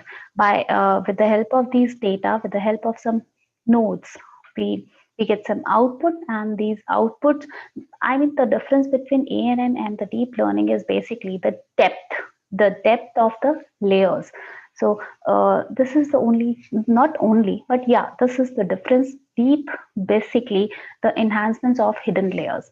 So in deep learning, or if we talk about learning, if the learning comes into our mind at that time, the two concepts automatically arise, that they are these learnings are the supervised learning or the unsupervised learning. Usually supervised learning allow us to collect the data from the producer data output from the previous experience. Usually in supervised learning, the machine has something like like we can say teacher or a supervisor who tells the machine the label, so that the machine knows what kind of output from a given input. For instance, the machine has given some images, and it include a label of each images, and these images can describe what exactly the images. This is supervised learning. Like we can see this example, that we have some animals out there, and we have to classify all these animals, that whether they are duck or whether they are not duck. So because our learning is not so much accurate, but still with the help of some inputs, with the help of some rules, with the help of some guidelines, or with the help of some testing data, they can identify that they are duck or they are not duck. And finally we can predict a model, that this model can predict at least this model is giving the 50% result, not exactly the 50%, but as far as this example is concerned, it is giving us 100% result. Like two ducks are there, and it can easily identifying that yes, this is duck and this is not duck. But if we talk about the unsupervised learning usually find all kind of unknown pattern in data, and unsupervised method usually help us to find features that can be useful for categorization. And it also take place in real time, so all the input data to be analyzed and labeled in the presence of learner. And learning is just like doing something. So while doing, like they provide lot many animals, and according to those animals, it can unsupervised learning is usually is basically categorizing all the animals, that these animals are looking like a similar, like they all are duck kind of thing, animals, and rest are different animals, so they categorize them. Basically they are making the cluster of similar animals, and they differentiate all those animals in a different uh, different categories. So what is the basically a success of supervised learning? Hope you all remember about it. Like if you anyone can type on Google or on YouTube, like if we type anything, like I typed gat, and wherever this cat word comes across in the Google database, they can fetch all the data and list out the data. After that, this is your choice to opt to select or to play that video or not, or to read that particular article or not. So this is basically an example of supervised learning, because supervised learning means they are just following the content which you typed there, like cat videos. So if there is a cat, so they fetch all the data from the database, from the Google database, from where the Google database is connected with other databases also. So it fetches from its search engine, and wherever they found this particular word, they fetch it, and they show you in front of you. And this completely depends on you, whether you want to watch a video, or you want to, if you're going on YouTube, then these videos which are related to this particular word, they are in front of you. So this is the basically a success of supervised learning. And we have one more learning, that is reinforcement learning. And that reinforcement learning is all about like making decisions subsequently, or in simple words we can say the output depend on the state of current input, and the next input depends on the output of the previous input. That is reinforcement learning. So that is also a kind of learning. Like we have supervised learning, unsupervised learning, and we have reinforcement learning. So as far as the example, that previous example is concerned, that is why supervised learning is in market, and it is it is in research, it is in a lot many areas. We are using learning algorithms in our research itself. So if we talk about the deep learning neural network, we have two main kind of deep learning neural network, and these two deep learning neural networks are, we have conventional neural network, which is already known as CNN. And this CNN in deep learning, it is basically a class of deep learning neural network. It is most commonly applied to analyze the visual and visual kind of things. Like they are also known as shift invariant or space invariant artificial neural network, and they are based on their shared weight architecture, and or we can say the translation invariance characteristics. In simple words, if we can say, like CNN does exactly the feature of image. It extract the feature of images basically and convert it into a lower dimensions without losing its characteristics. That is CNN. And then CNN usually we use for image recognition. And the other deep learning neural network algorithm or the this technique is recurrent neural network. And recurrent neural network already used for if you look towards research, or if you look towards any where we can use this particular recurrent neural network is, we use this for speech, we use this for text, and for audio recognition. And this recurrent neural network is basically used where the correction between the node from the directed graphs along with the temporal sequences. This allow to exhibit the temporal dynamic behaviors, and majorly it work for speech, text, and audio. So these are the major kind of deep neural network. If we look about like for image recognition, how deep learning can work is, if we focus on only classification, then and we have one subject, like already this slide represents, like if we have one cat and we want to classify that particular object, then it can classify that object. This particular object is a this particular object is cat. And or if we talk about classification and localization, then it can mark that object with a colored box, with any colored box. And if we have multiple objects, like in the other image, we have 2 to 3 animals over there. So what it can do is, it can detect the object, it can localize that object, and then it can also provide an edge of that particular object. This is recognition, and slowly, gradually, our image recognition is moving in this particular evaluation kind of thing. In computer vision, it is basically a interdisciplinary scientific field that deals with how the computer can gain the high level of understanding from the digital images, or we can say with the help of videos. And if we talk about the perspective of engineers, it usually seek to understand and automate the task that the human visualization system can do. Because if we look at an object, so usually if any object is in front of you and that is a single object, obviously the eyes will recognize that particular object. So what is the difference between the computer vision and image recognition? That difference is the computer vision has a which was developed by by a Google, or you can say Amazon has already developed this kind of computer vision recognition system. And this image, oh sorry, computer vision and image recognition, these words are used in interchangeable positions. If you can search on Google about the computer vision or the image recognition, these terms are interchangeably used here. So the computer vision is like computer initiate basically according to the human vision, or according to the human recognition.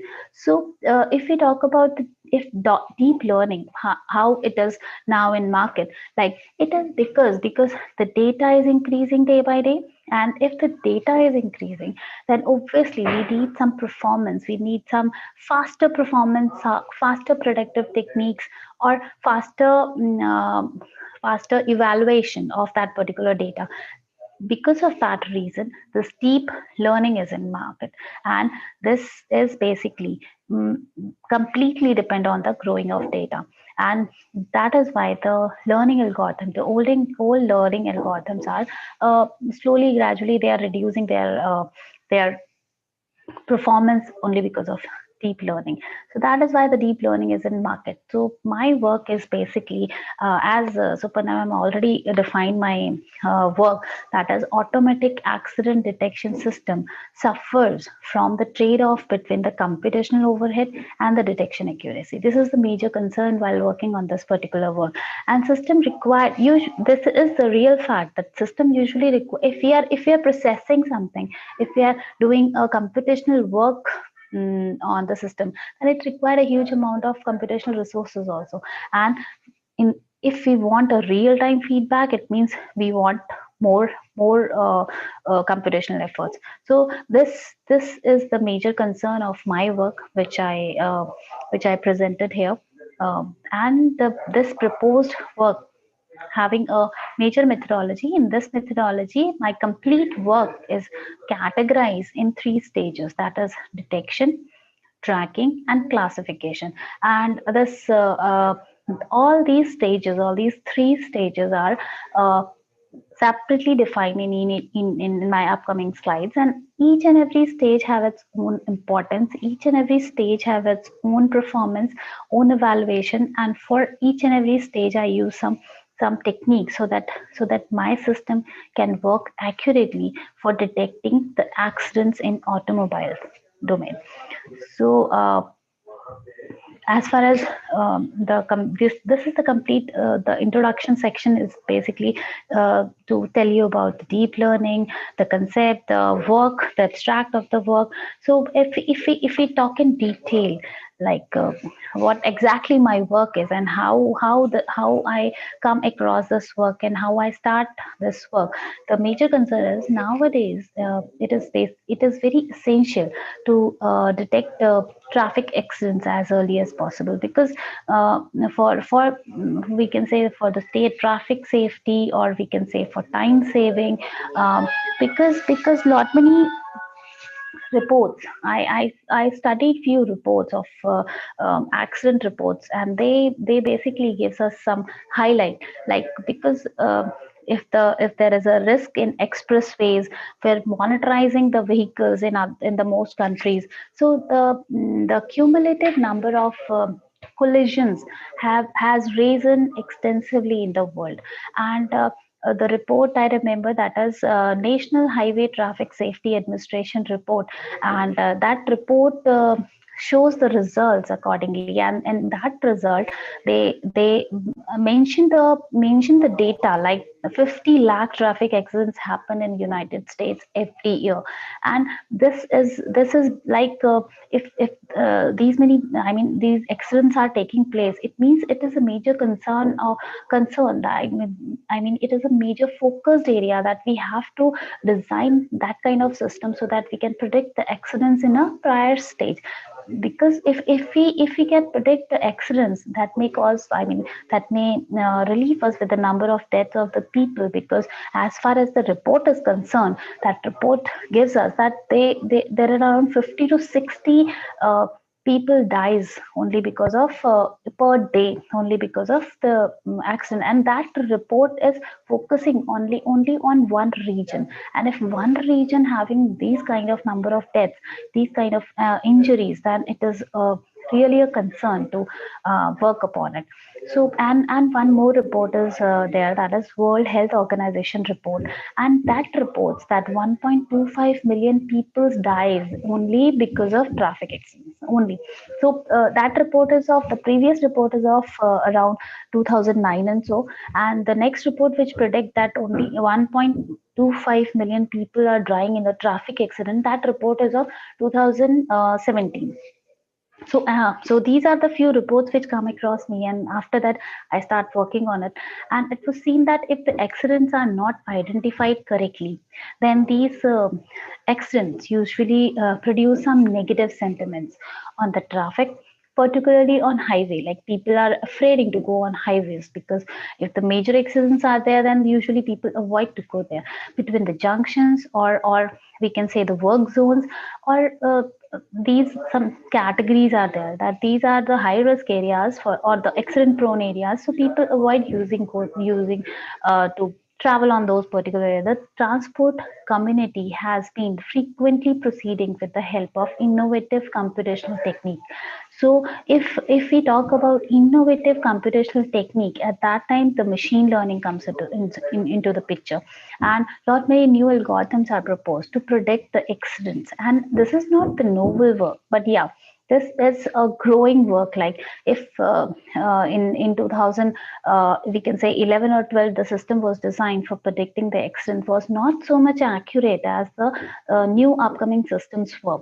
So and one more reason is there to work on this particular topic is that the smartphones are decked with the numerous sensors that actually provide us the positional and a similar data that can be given data to identify some accidents.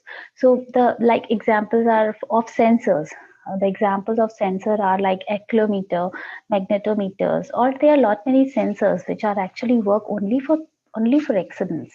So the data from such smartphones have been combined with other sources of data, and such as net logo simulation data, they are, and or airbag triggered data. These kind of detection detected accidents were come into the picture. And however, these kind of data are highly limited, and they are what we if we researchers want to procure that data, then it costs us, if they are expensive in fact, or and we cannot capture this kind of data easily. So the data sources include visual data like images and videos also. But these images and videos data are basically, we can use images and data easily, and they are and the clicks we captured from these I mean, the images and videos we captured, they are basically with the help of cheap cameras, so the images are not much clear about it. So hence it become inexpensive source of information, these videos and images. So numerous researchers have used these data source along with the various kind of matrix approximation, or we can say statistic heuristic methods, or hybrid support vector machines. They apply all these algorithms for detecting the accidents on those pictures and images. Although those pictures and images are not accurate, but still they are applying the algorithms, they are applying the techniques and predicting some values. So for predicting an accurate result, we required the accurate data also, we required the high quality data also, and the vision based accident detection need a huge volume of data from photos, from videos, and the quality also matters. While if we are giving the input to our system, so at that time the quality also matters, because if we have an accurate or clear data, then only we can predict, or we can uh, give the better results.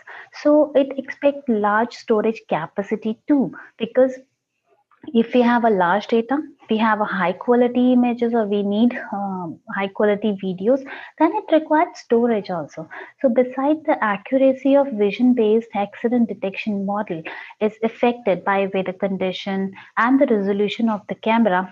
Some other data sources for accident detection are like social media. We can capture the accidental data. We can collect the data from social media too. The deep belief network. I don't know whether you know about it or not, but this is also known as DBN. This is deep belief network, a long short-term memory.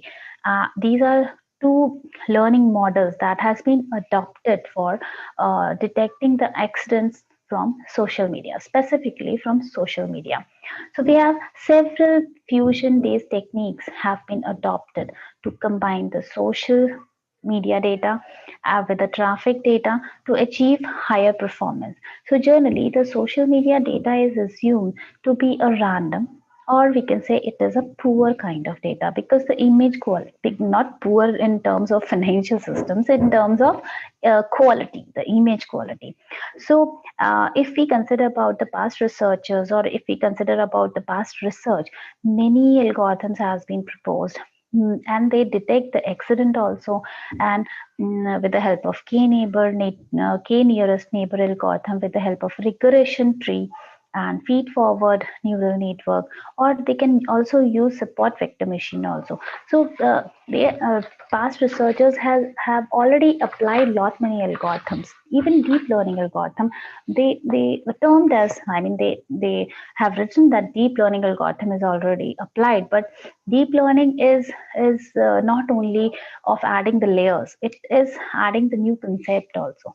So recently, the in recent advances in detection and classification methodology is already having they are improving day by day, the accuracy is also improving day by day, and the amount of computational resources is also changing day by day. So the methodology I used for my detection system is that in this methodology we basically divide the complete work process in three stages, and the workflow of the system is majorly three stages. And this in these three stages, the top level architecture is uh, is of the proposed system is in the first stage is basically a detection stage, where the raw input camera feed is proceed into the detected vehicle on the move, and the detected vehicle in each frame are passed on the second stage, that is tracking stage, or we can say tracking system. And the tracking stage keep the track of detected vehicle, and the status of damage throughout the continuous stream of the input frame. And then the status of the damage is an indicator variable associated with the vehicles, or vehicle tracks that are triggered when the vehicle is met with an accident. So this indicator basically is controlled by the third stage. And third stage is basically which is basically a classification, where each of the segmented vehicle image from the detection stage are classified into the damaged or undamaged classes. So the indicator variable is triggered if the system detect a vehicle and classifies into the damaged classes, given the track associated with it, and previously classified into the undamaged classes. So as far as these stages are concerned, I'm going to elaborate all the stages in the upcoming slides.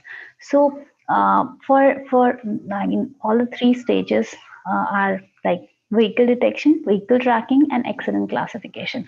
And as far as vehicle detection is concerned, in vehicle detection, usually we perform the vehicle detection in 5 steps. One is data set used, then pre-processing, then modeled architecture. We model that architecture, and then we perform the training methodology, and then evaluating on the basis of some formulas. So if we talk about the vehicle detection, the multiple methodologies are proposed for object detection in the literature, but most of the work focus on achieving the high precision, or we can say high recall trading out of computational complexity. So high computational need, basically we increase the manufacturing and maintenance of cost, and it will be negatively affecting the scalability of the system. So we want a detection algorithm that is computationally cheap and reliable to be able to deploy on the edge device, or our use cases reduce the task complexity of the object detection by cutting down the number of classes, or we that like vehicles which we are giving in as an input image. So it is necessary to be on the high recall and computational lightness. So for that, we opt a mini YOLO vehicle detection algorithm system that is computationally efficient, and it gives us a high recall also. What exactly this mini YOLO is? This mini YOLO, basically you only look once. This is, if you can type on Google, you come to know about this YOLO system. And this YOLO system is basically a traditional object detection system which is repurposed a classification model. And sorry, it is basically a classifier or localization to perform detection system. And this system basically apply on the classification models to an image in several areas, and it also scale where the high scoring area of the image are taken into the account. Usually YOLO uses a completely different approach and analyze the entire picture in one shot to predict object bounding boxes. And precisely we can say it divides the image into the area and provide the bounding boxes and probabilities of each area. The bounding boxes are then weighted by the predicted probabilities. Or we can say, in contrast of the traditional approach, YOLO makes prediction with a single assessment, making it multiple times faster than the traditional approach. Even though YOLO is significantly faster than the previous competing methodologies like object detection system, and the model size and the hardware requirement still raises a concern for its use of our system. And basically the mini YOLO is a distilled version of YOLO object detection algorithm that, and also achieve a comparable performance with the increase of computational efficiency, we can say. And distilled version of neural network is a small version of that network architecture that is trained on the predicted of bigger network, or that also known as soft prediction. And the method of creating a distilled version of neural network is called knowledge distillation. And it was first, this mini YOLO is first proposed, it was first proposed in 2006 somewhere, and after that it can again use in 2015. This training setting, it's something referred to the teacher student kind of approach, where the large model is a teacher and the small model is student. So the YOLO provide a multiple pre-trained models with a different backbone classifiers like model size, or the performance, or the number of parameters.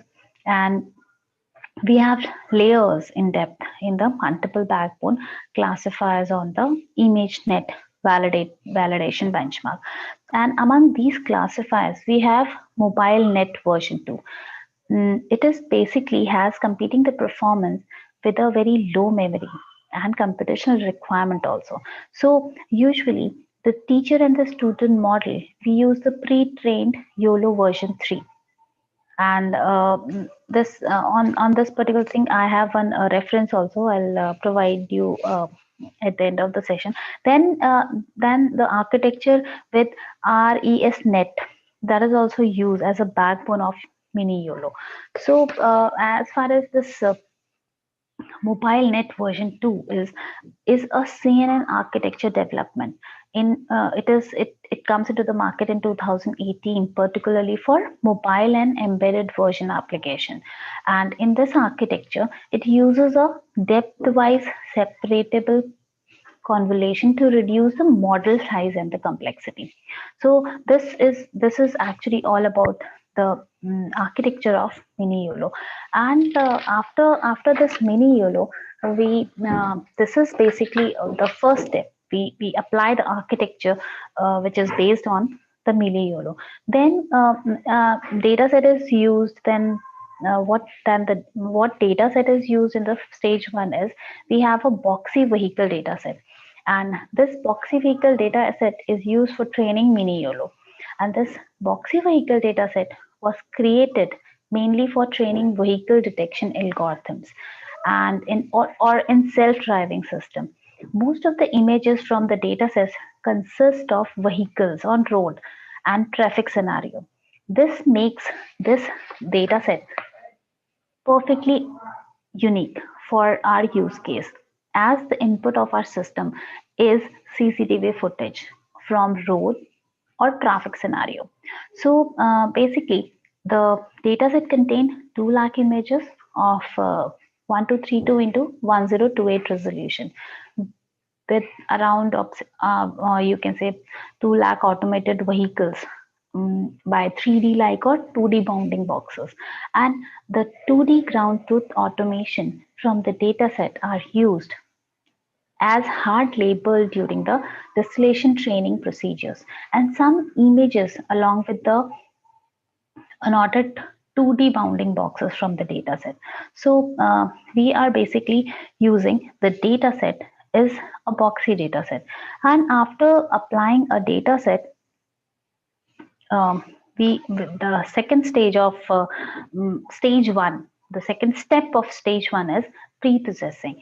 And for pre-processing, each image in the dataset is downsampled to 512 and 512 resolution, and the custom annotation or you can say soft label for the knowledge distillation is generated using the pre-trained YOLO version 3 with RSTNet 152 backbone classifier, which I already described in the initial slide, that this particular architecture we use for our first stage. The prediction of the pre-trained model, hope you remember, that is teacher model, is a 3D sensor of shape, and it is of 19 into 19 into 85, which detect and classifies object belonging to 80 different classes from the MS COCO dataset.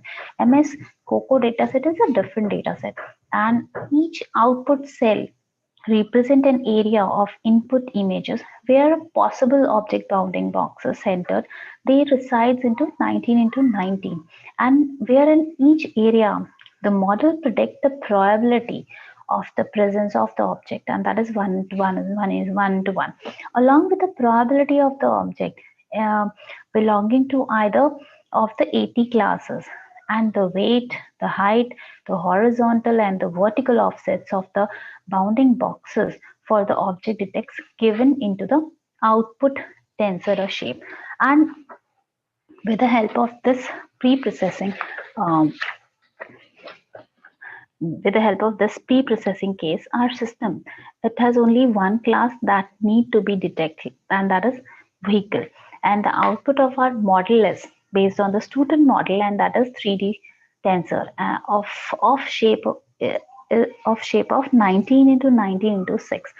So for generating the soft label of each images in the data set, the prediction of only 4 classes, and those classes are motorcycle, car, truck, and bus are selected. And from the 80 available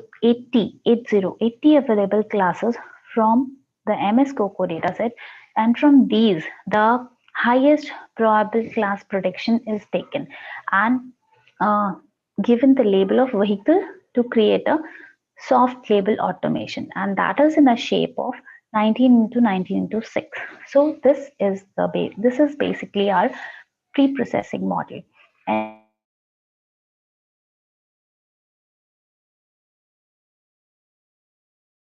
the architecture as the backbone classifier of our model, we have used the MobileNet version 3 architecture trained on the ImageNet dataset, and precisely we replace the classification layer of model into with the 3D sensor shape, and that is already defined in my previous slide, that is 19 into 19 into 6.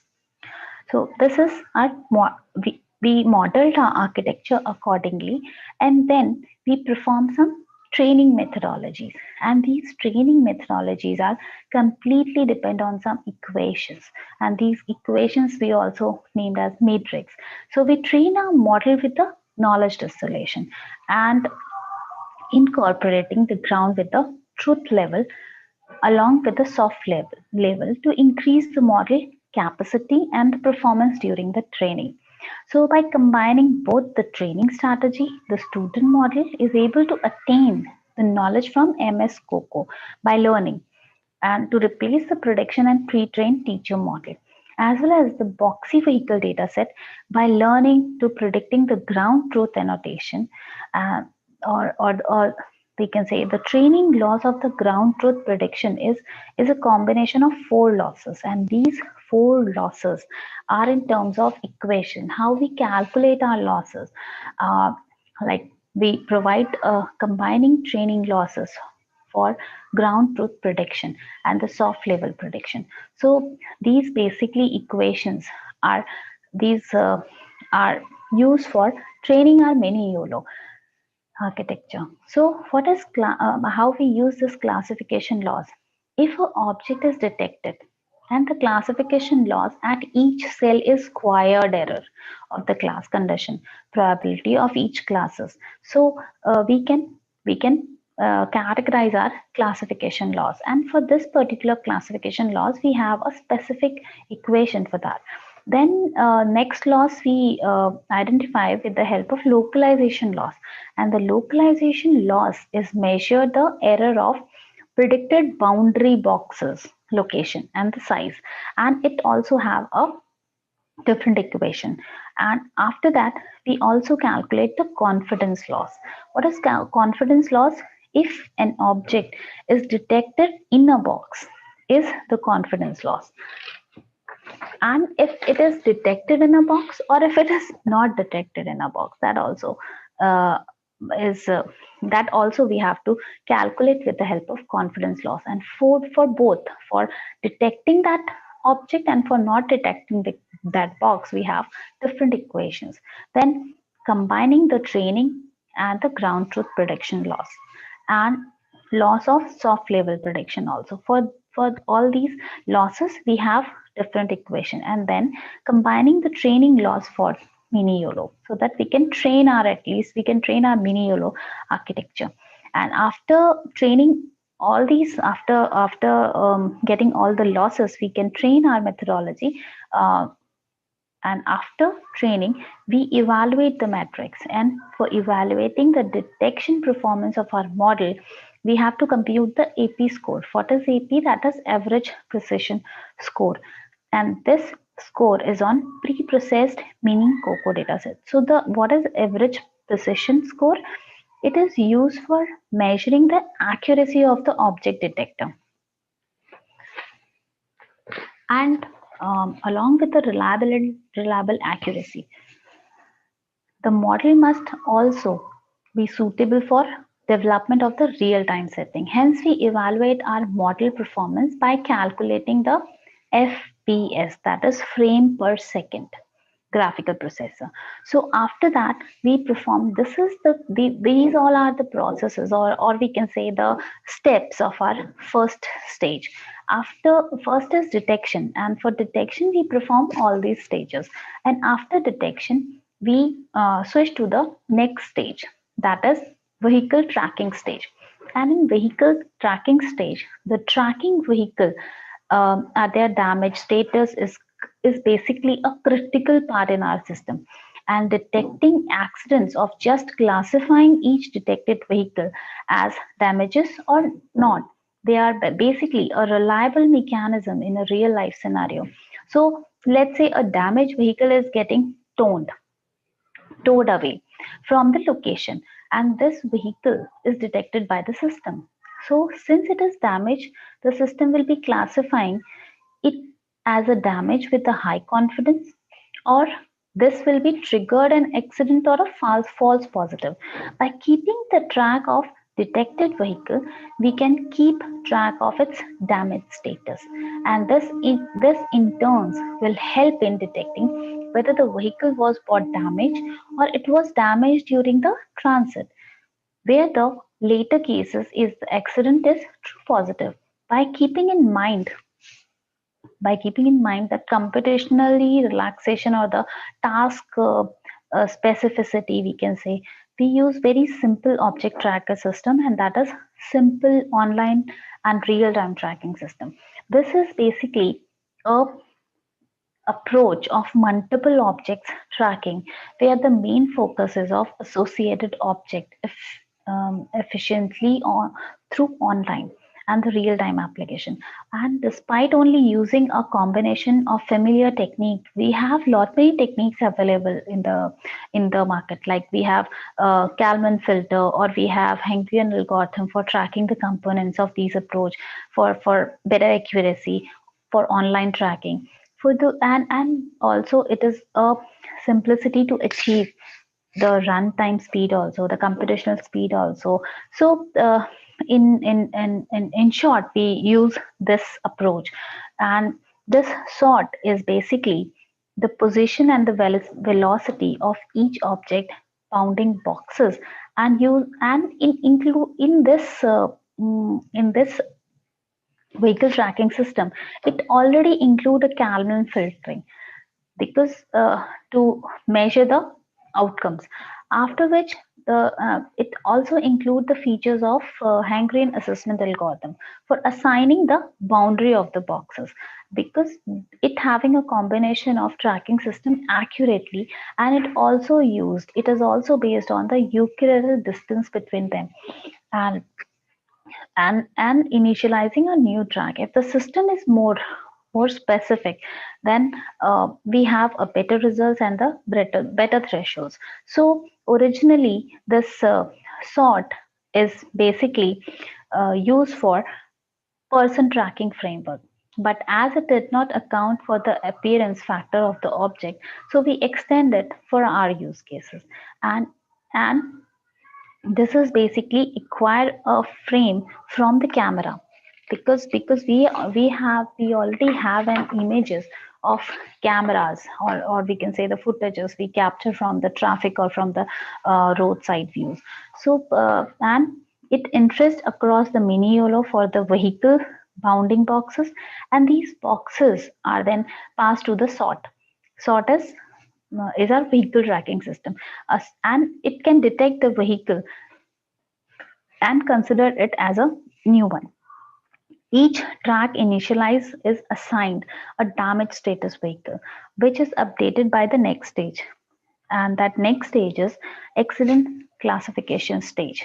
And in accident classification stage, this stage is divided in 4 steps, and these 4 steps for classification, again we require data set, pre-processing, training methodology, and evaluation matrix.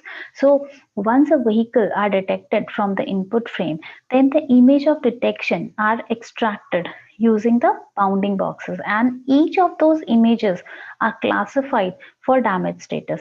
Higher damage status indicate damaged vehicle triggered an accident, and we have trained the SVM with the radial basis kernel to classify the detected vehicle images for damage status. So for accident classification, initially we use a data set, and this data set is accident image analysis data set, and this data set has been used for training the classification model, and the data set that contain around total number of one not one 10,500 images, you can say, of damaged and undamaged vehicle. Most of the images in the data set were used directly scrapped from the web. They are not captured. I mean, because for using, we have already taken a data set, and as the data set prescribe that these are scrapped from the web. As a result, the large portion consists of high quality images. These are high quality images because they are properly downloaded, and the label 1 is for damaged vehicle and label 0 is for undamaged one. So these are some images, and as you can see in the slide that the images quality is really good because they are downloaded directly from the web. Then we have pre-processing step, and each image in the data set is downsampled to 224 into 224 resolution and converted to the grayscale color space. As most of the images in the data set are directly scrapped from the web, the larger portion consists high quality images. To increase the generalization of model is in development, so we add some noise also to mimic the input taken directly from the low resolution CCTVs. Such as procedures have been shown a significant result while implementing. So after pre-processing, we switch to the training methodology, and for training methodology, we trained SVM with radial basic kernel for classifying vehicle image into the damaged and undamaged category. And the most important parameter of SVM is slackless. We have a set of parameter to 1.0, while the value of gamma for a radial basic function is set to 0.1, and which is default value is learned. So while implementing with the Python software library, we used to train the SVN about some values, and after training this model, we evaluate the metrics on the basis of precision and recall. For evaluating the classification performance of SVM classifier, we compute in terms of precision and recall. What exactly the precision is? Precision is basically a true positive in total number of positive instances correctly classified.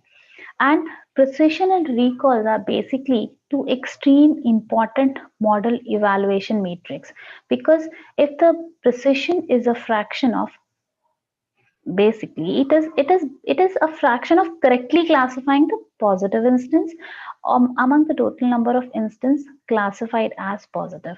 And recall is also a major matrix while calculating the true positive and true positive, or I mean it is basically for calculating the positive instance which are correctly classified. So we calculate accordingly, and we evaluate on the basis of these evaluation metrics.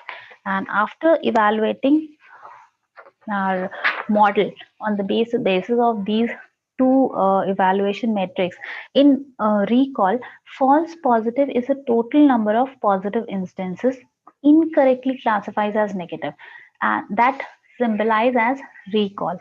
So if we look an overview of the complete model, because initially I explained you our model in a proposed manner, but after applying a case on this model, this is the exact proposed system of our model is. The detailed flowchart of all the three stages is defined here.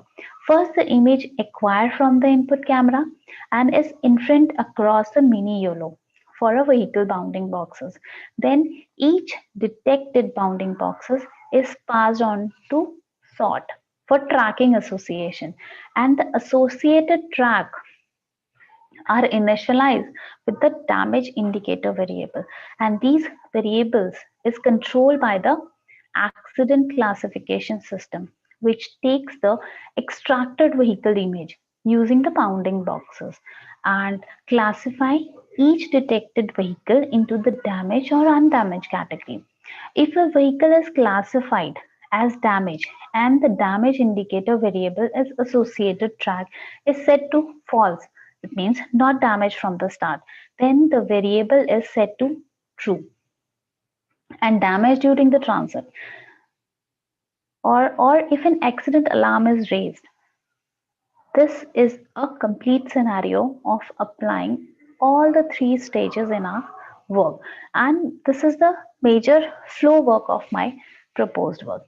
Then the performance of that proposed mini YOLO is compared with other detection algorithms also, because if we alone are running in a race, it means we are the first and we are the last. So we compare this proposed approach with other algorithms with a matrix also, and precisely for the comparison we opted faster RNN with intercepted RESTnet version 2 backbone, SSD with RESTnet 101 backbone, and YOLO version 3 with RESTnet 101 and RESTnet 152 backbone classifier based on their computational requirement and ease of implementation. So we trained all these architectures along with our proposed mini YOLO on the MS COCO dataset, and we applied the same dataset. We applied all these classifiers, we applied on these models and calculate the average precision score by testing all these benchmark, and each of these algorithms were further evaluated on the basis of runtime, like frame per second. And for training mini YOLO with the combined training losses, we experimented with alpha values, and the alpha values were 0.2, 0.4, 0.5, and 0.7, and found that our setting of alpha 0.5 obtained the highest precision score. So the runtime of precision score of multiple detection algorithm with the best AP score of mini YOLO outperform all the detection models, because we compared on the basis of precision, recall, AUROC score, and model size and latency. We compared our algorithm. I mean, all these models are compared accordingly. And what exactly AUROC is? Area under receive operating characteristics curve. So basically, the multiple classification algorithms to employ in the accident classification stage, we trained a decision tree classifier, a CNN classifier, a random forest classifier, and two support vector, 2 SVM classifier with the linear and radial basic functions kernel on accident image analyzer dataset.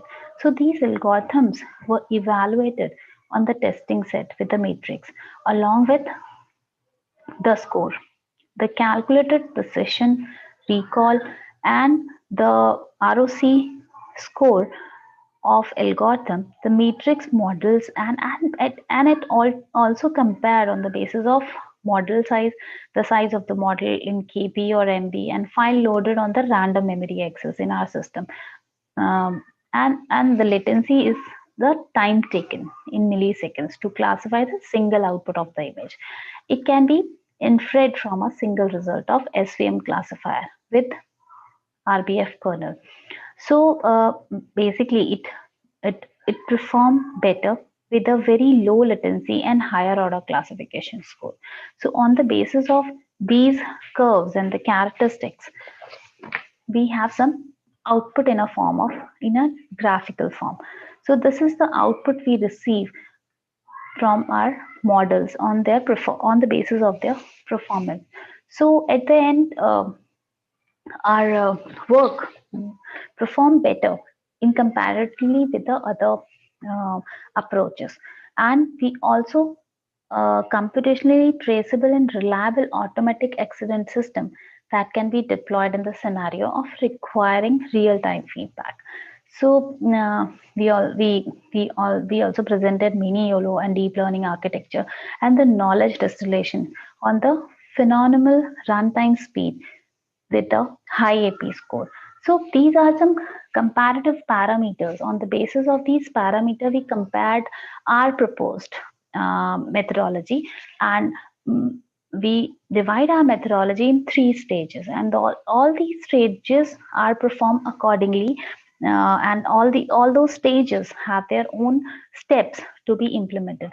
So if we have work, then all the work has some limitations, and these limitations are there are some flaws, like we have to add on the data set, or we can also increase the classification robustness, which can reduce the necessity of the tracking stages. So our main concern is in near future we extend the accident classification stage, or we can go on the some like low cost manner, like we can more reduce the computational speed.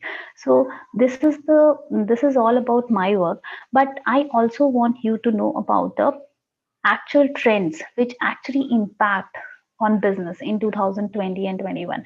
So as far as these trends are concerned, so in nowadays my area of work is I worked on the accident detection system, but there are a lot many other areas also which are open for research in the world, and these are some new and updated trends which are actually attracting towards deep learning. Like the trends are AI is helping or combating COVID-19. Like in World Health Organization report, which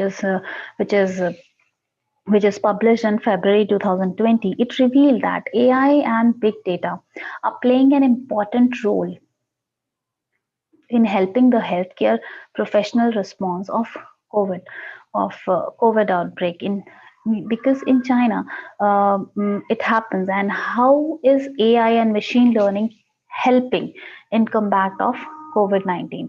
So there are many applications, including thermal camera and similar technologies are being used to read the temperature before individual, and like if individual enter into the busy place like public transport system, or we can say in a government building or in other important areas.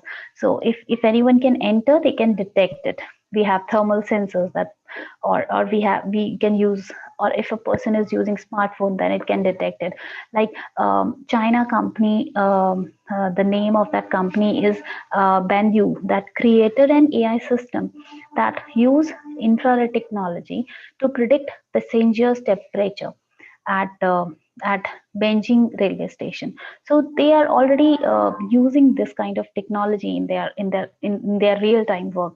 Like they have already a robot of being deploying or to implement a contactless delivery for isolating individuals and helping medical staff for ensuring that the key access area is still disinfected and safe for use.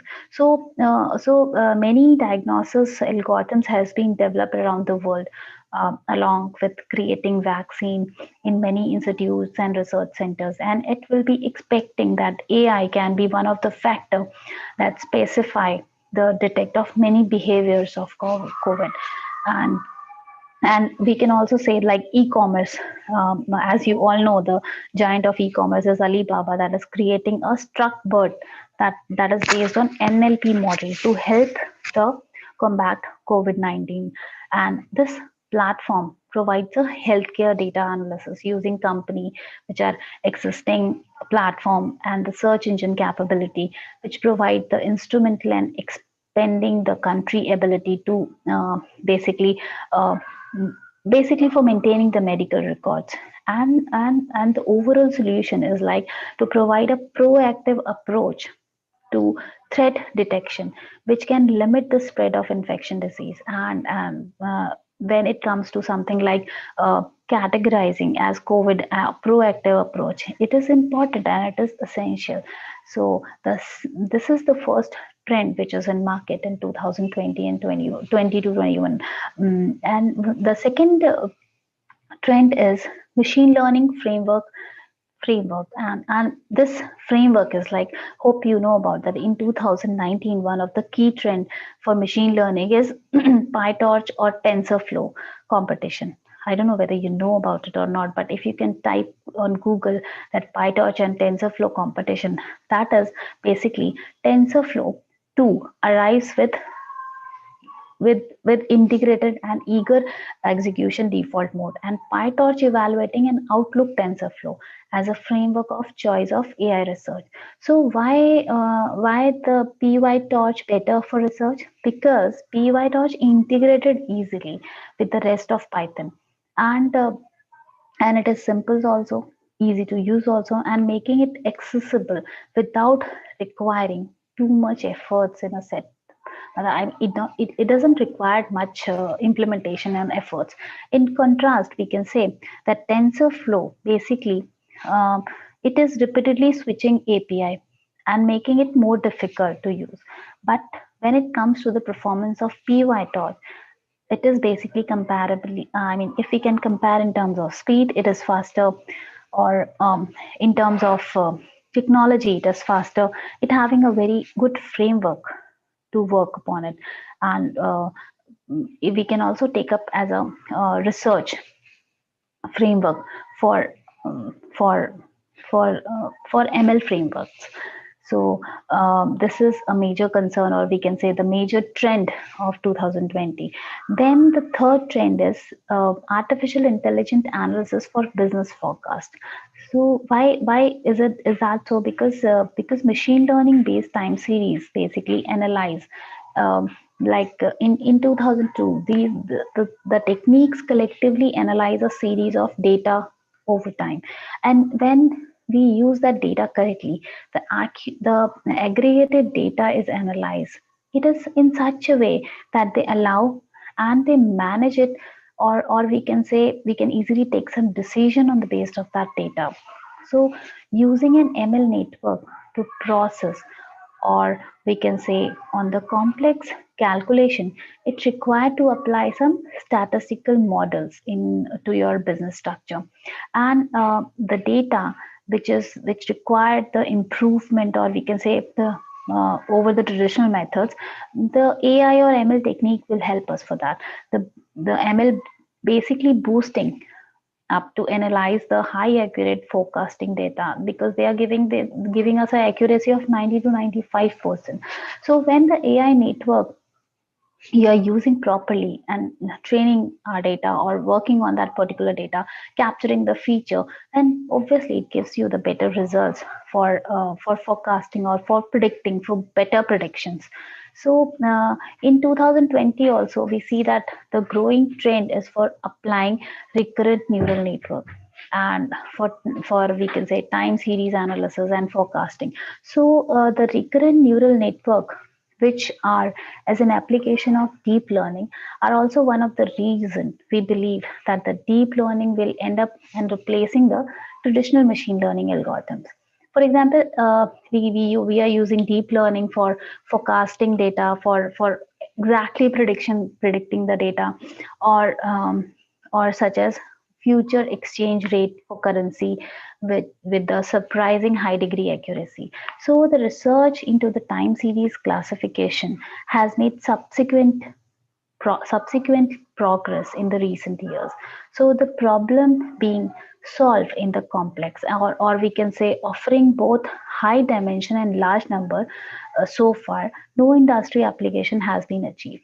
So however, uh, this is a set of change in the research in the field.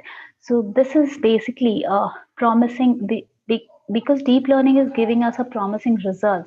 So it is a better way to use machine learning, deep learning for our business forecast. Then we have one more learning, as we discussed in my previous slide, that is reinforcement learning. That is also leading in 2020, because reinforcement learning is specialized application of deep learning, and that uses its own experience to improve itself. So its effectiveness is basically giving us a better result in for predictions. So when it comes to the reinforcement learning, the algorithm learn by doing, and initially the actions are tried at random, but eventually these becomes logical, or logical process, and in attempt to attain a specific goal. So the operators reward rewards us on performing the previous actions. Basically the result, which is basically feed on the network, that teaches us the eye. So no predefined suggestions are given in the reinforcement learning. Basically they're learning by their own actions, and instead of AI start out by acting completely randomly and evaluating, learn how to maximize its reward through through repulsion. So reinforcement learning is also allowing the algorithm to develop in a sophisticated strategy. So reinforcement learning is basically a best way to simulate the human creativity in a machine, or running many possible scenarios. The model that can even adapt it to complete the complex behavior task, and its idea is the solution, or providing the solution of all kind of optimizing problems. So basically self improving chat box, or we can say one example of reinforcement learning is like, hope you know about it, like if you got a message on your mobile phone, then automatically that on the basis of that message, you will get some small boxes like, I'll reply you soon, yeah, I'll call you later, or this kind of messages are available on that. Uh, that is based on reinforcement learning. So this is the trend which is there in this year. Then we have AI driven biometric security solution. This is also a very promising trend in 2020. Significantly advancements has been made in the biometric verifications, or we can say bio ID are no longer sometime, because you expect to see, I mean, hope you all see science fiction movies, and the emerging ML trends are one of the keep on your eyes on, like ML efficient. ML basically efficient approach of gathering or processing or analyzing a large data set, and it can improve the performance of your biometric system also. So running an efficient biometric system, it all about performing matching, or we can say task quickly and accurately. So these tasks that ML network excels at, the reliability of AI based biometric system is also increasing, like deep learning based face anti spoofing system, or allow you to secure any face recognition solution from any attempts of initiating in a real face. And another example of biometric ML application is like is Amazon Alexa. Hope you all know about Amazon Alexa, and which is now able to tell you who is speaking by comparing the speaker to predetermined voice profile. So no extra hardware is necessary for helping the probability of training the neural network, or to accurate and identifying the speaker. So in 2020, the biometric is also a major concern for combining with ML, and it gives you some security solutions, or we can add some multi-modal biometric recognition system to reach your advancements in AI technology. Then the next trend is automated machine learning. And automated machine learning is adapted to execute the various modeling tasks that once require week or month, we can say, of work by the professional data scientist. And this automated machine learning systematic process is of raw input data is to be chosen for a model and make some sense on that data. And after that, this auto ML job is to find the pattern in the input data and decide what model is best applied to it. So previously these activities were proposed by hand, like we have to select it manually, but this automated machine learning system can apply in several different machine learning technique, like in Google AutoML, the combination of RNN and reinforcement learning. And this is the one example. And after repetition, a high degree of accuracy can be achieved automatically. So we can also use Google, or hope you know about Azure automated machine learning system. That machine learning system, auto machine learning system, that machine learning system is basically a very popular example, Azure automated machine learning system, that works on the concept of automated machine learning. Like they can itself give us some what we can say, some examples that we can do this so that we can give this kind of results.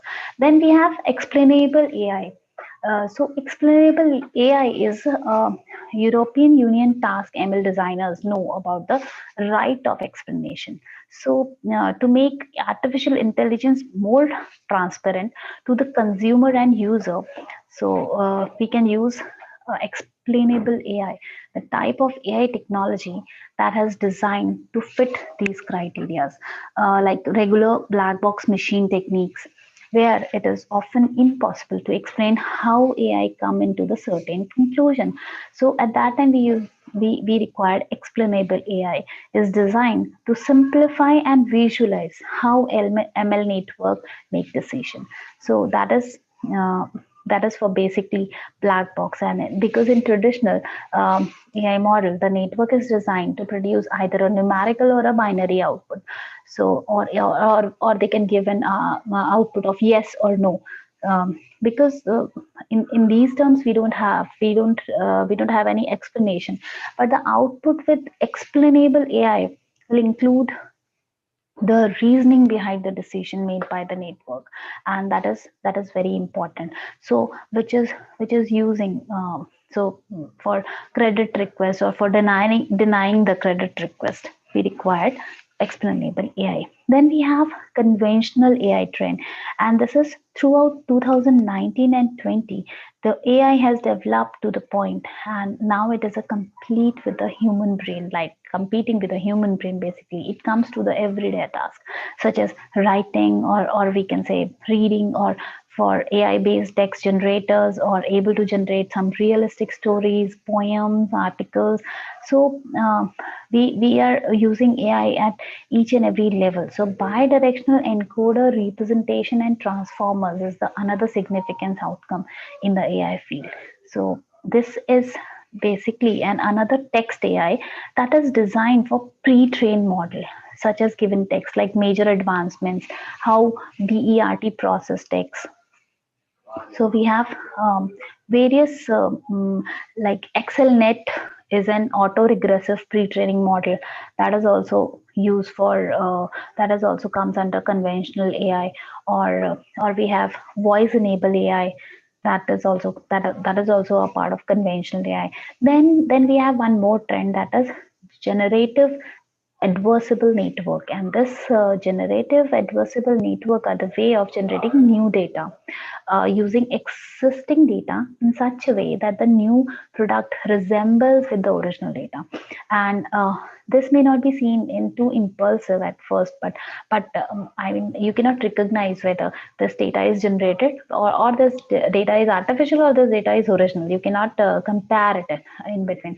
So by generating this similar but not identical data, like GAN is able to produce that amazing data, and that is such as synthetic photo of human face that is distinguishable from the real human, that is indistinguishable basically from the real human. So since from 2014 they are working on this particular field, and that's synthetic face generation they implemented finally. And also they are working on fake face generator that is also developed by Nvidia.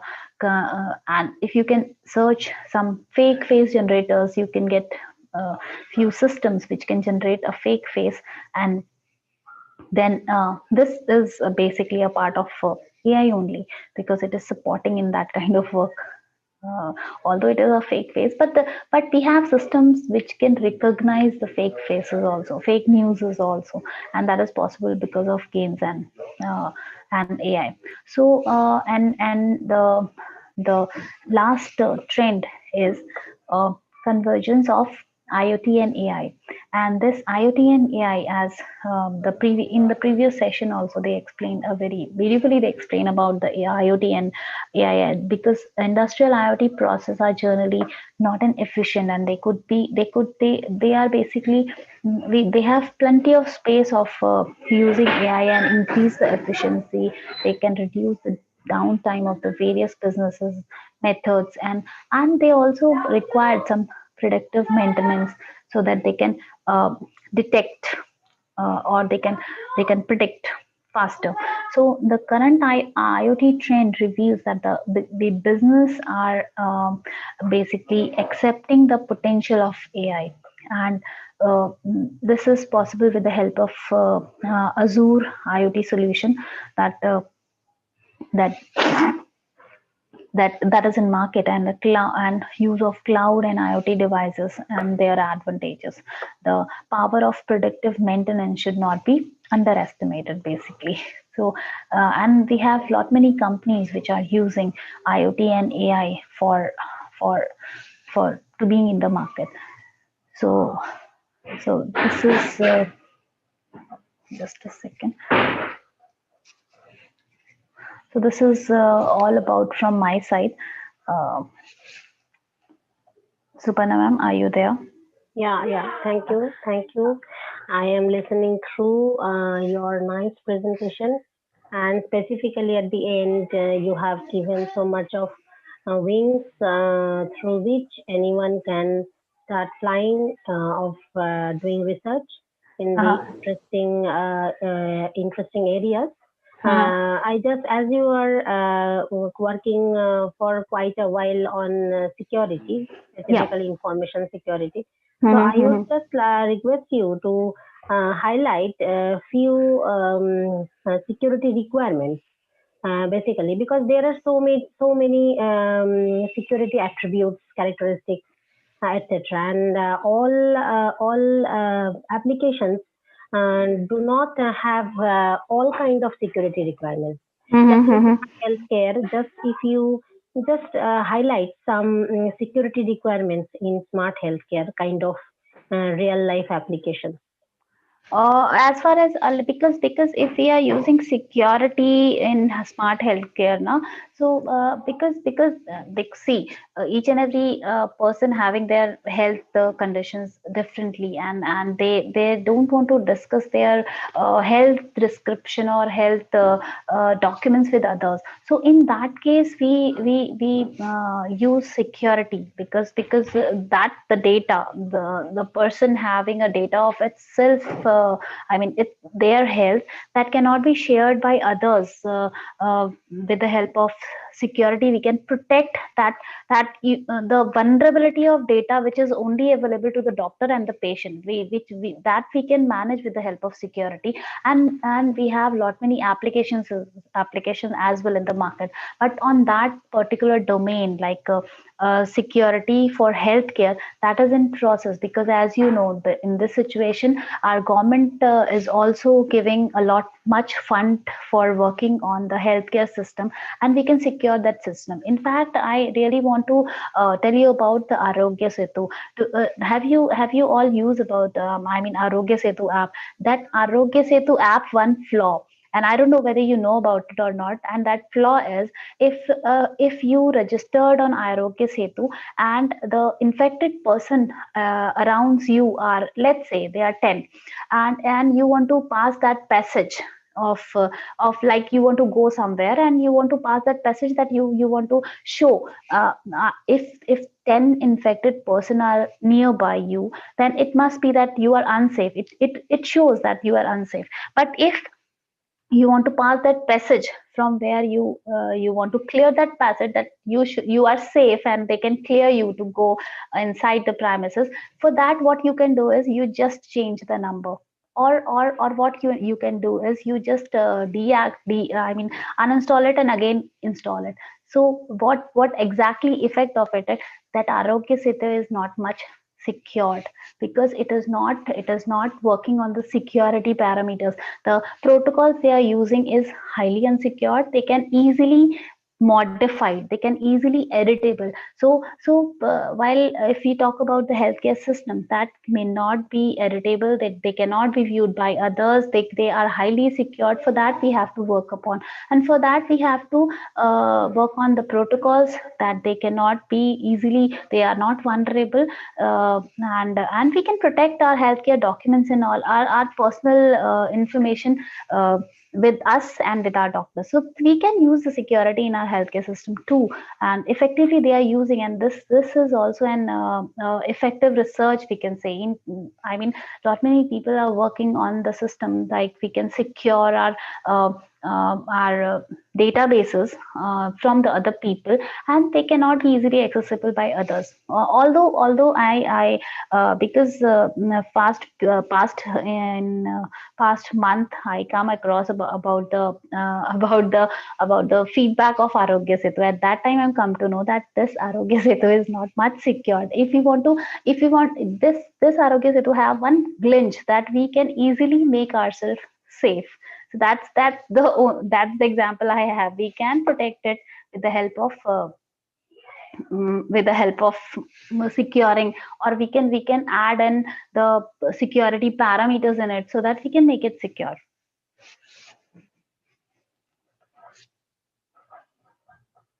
So thank you.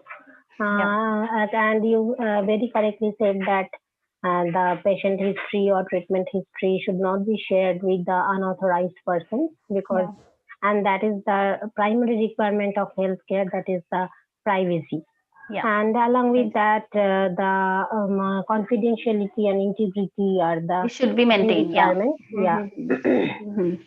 So there are several techniques. Maybe today we are not covering that, or you are not covering that. But in any future collaboration or any future event, we would love to hear from you on that techniques also. Thank you so much. As suggested by our honorable vice chancellor, said that these kind of training programs or workshops should be sustainable and linked programs. So maybe this can be detailed out more in future. So we must join our hands to thank Dr. Manju Khari for this for her enlightening session. And thank you very much for accepting our invitation and being with us. And we'll look forward in future for various research activities. Thank you, ma'am. Thank you. Sure, ma'am. Okay. And also Vimal sir is connected throughout with us. Yeah. So, Thank you. I was literally going through the session of Manju ma'am. It's really good. yeah. Very informative So sessions too. Yeah. it is a combination of two different things under one platform. So thank you both of our speakers. Thank you so much. So now it is over to webinar team for their announcements. Thank you, ma'am. Ma'am, thank you to Manju ma'am and thank you to Vimal sir for giving a nice talk. For participants, there is a feedback link provided in the chat box. So it contains MCQ questions. So please attend this quiz come feedback link.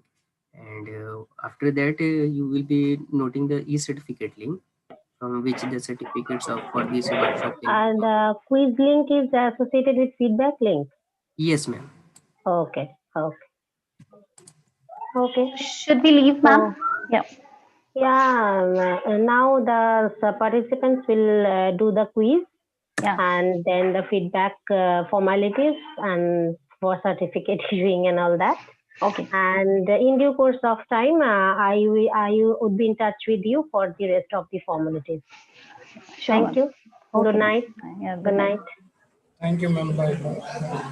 Good night.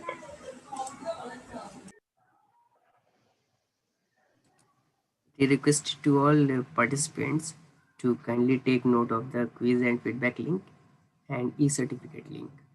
So after giving the quiz and feedback link, the certificate link can be gone through the certificate link, and the certificate will be available after 2-3 hours.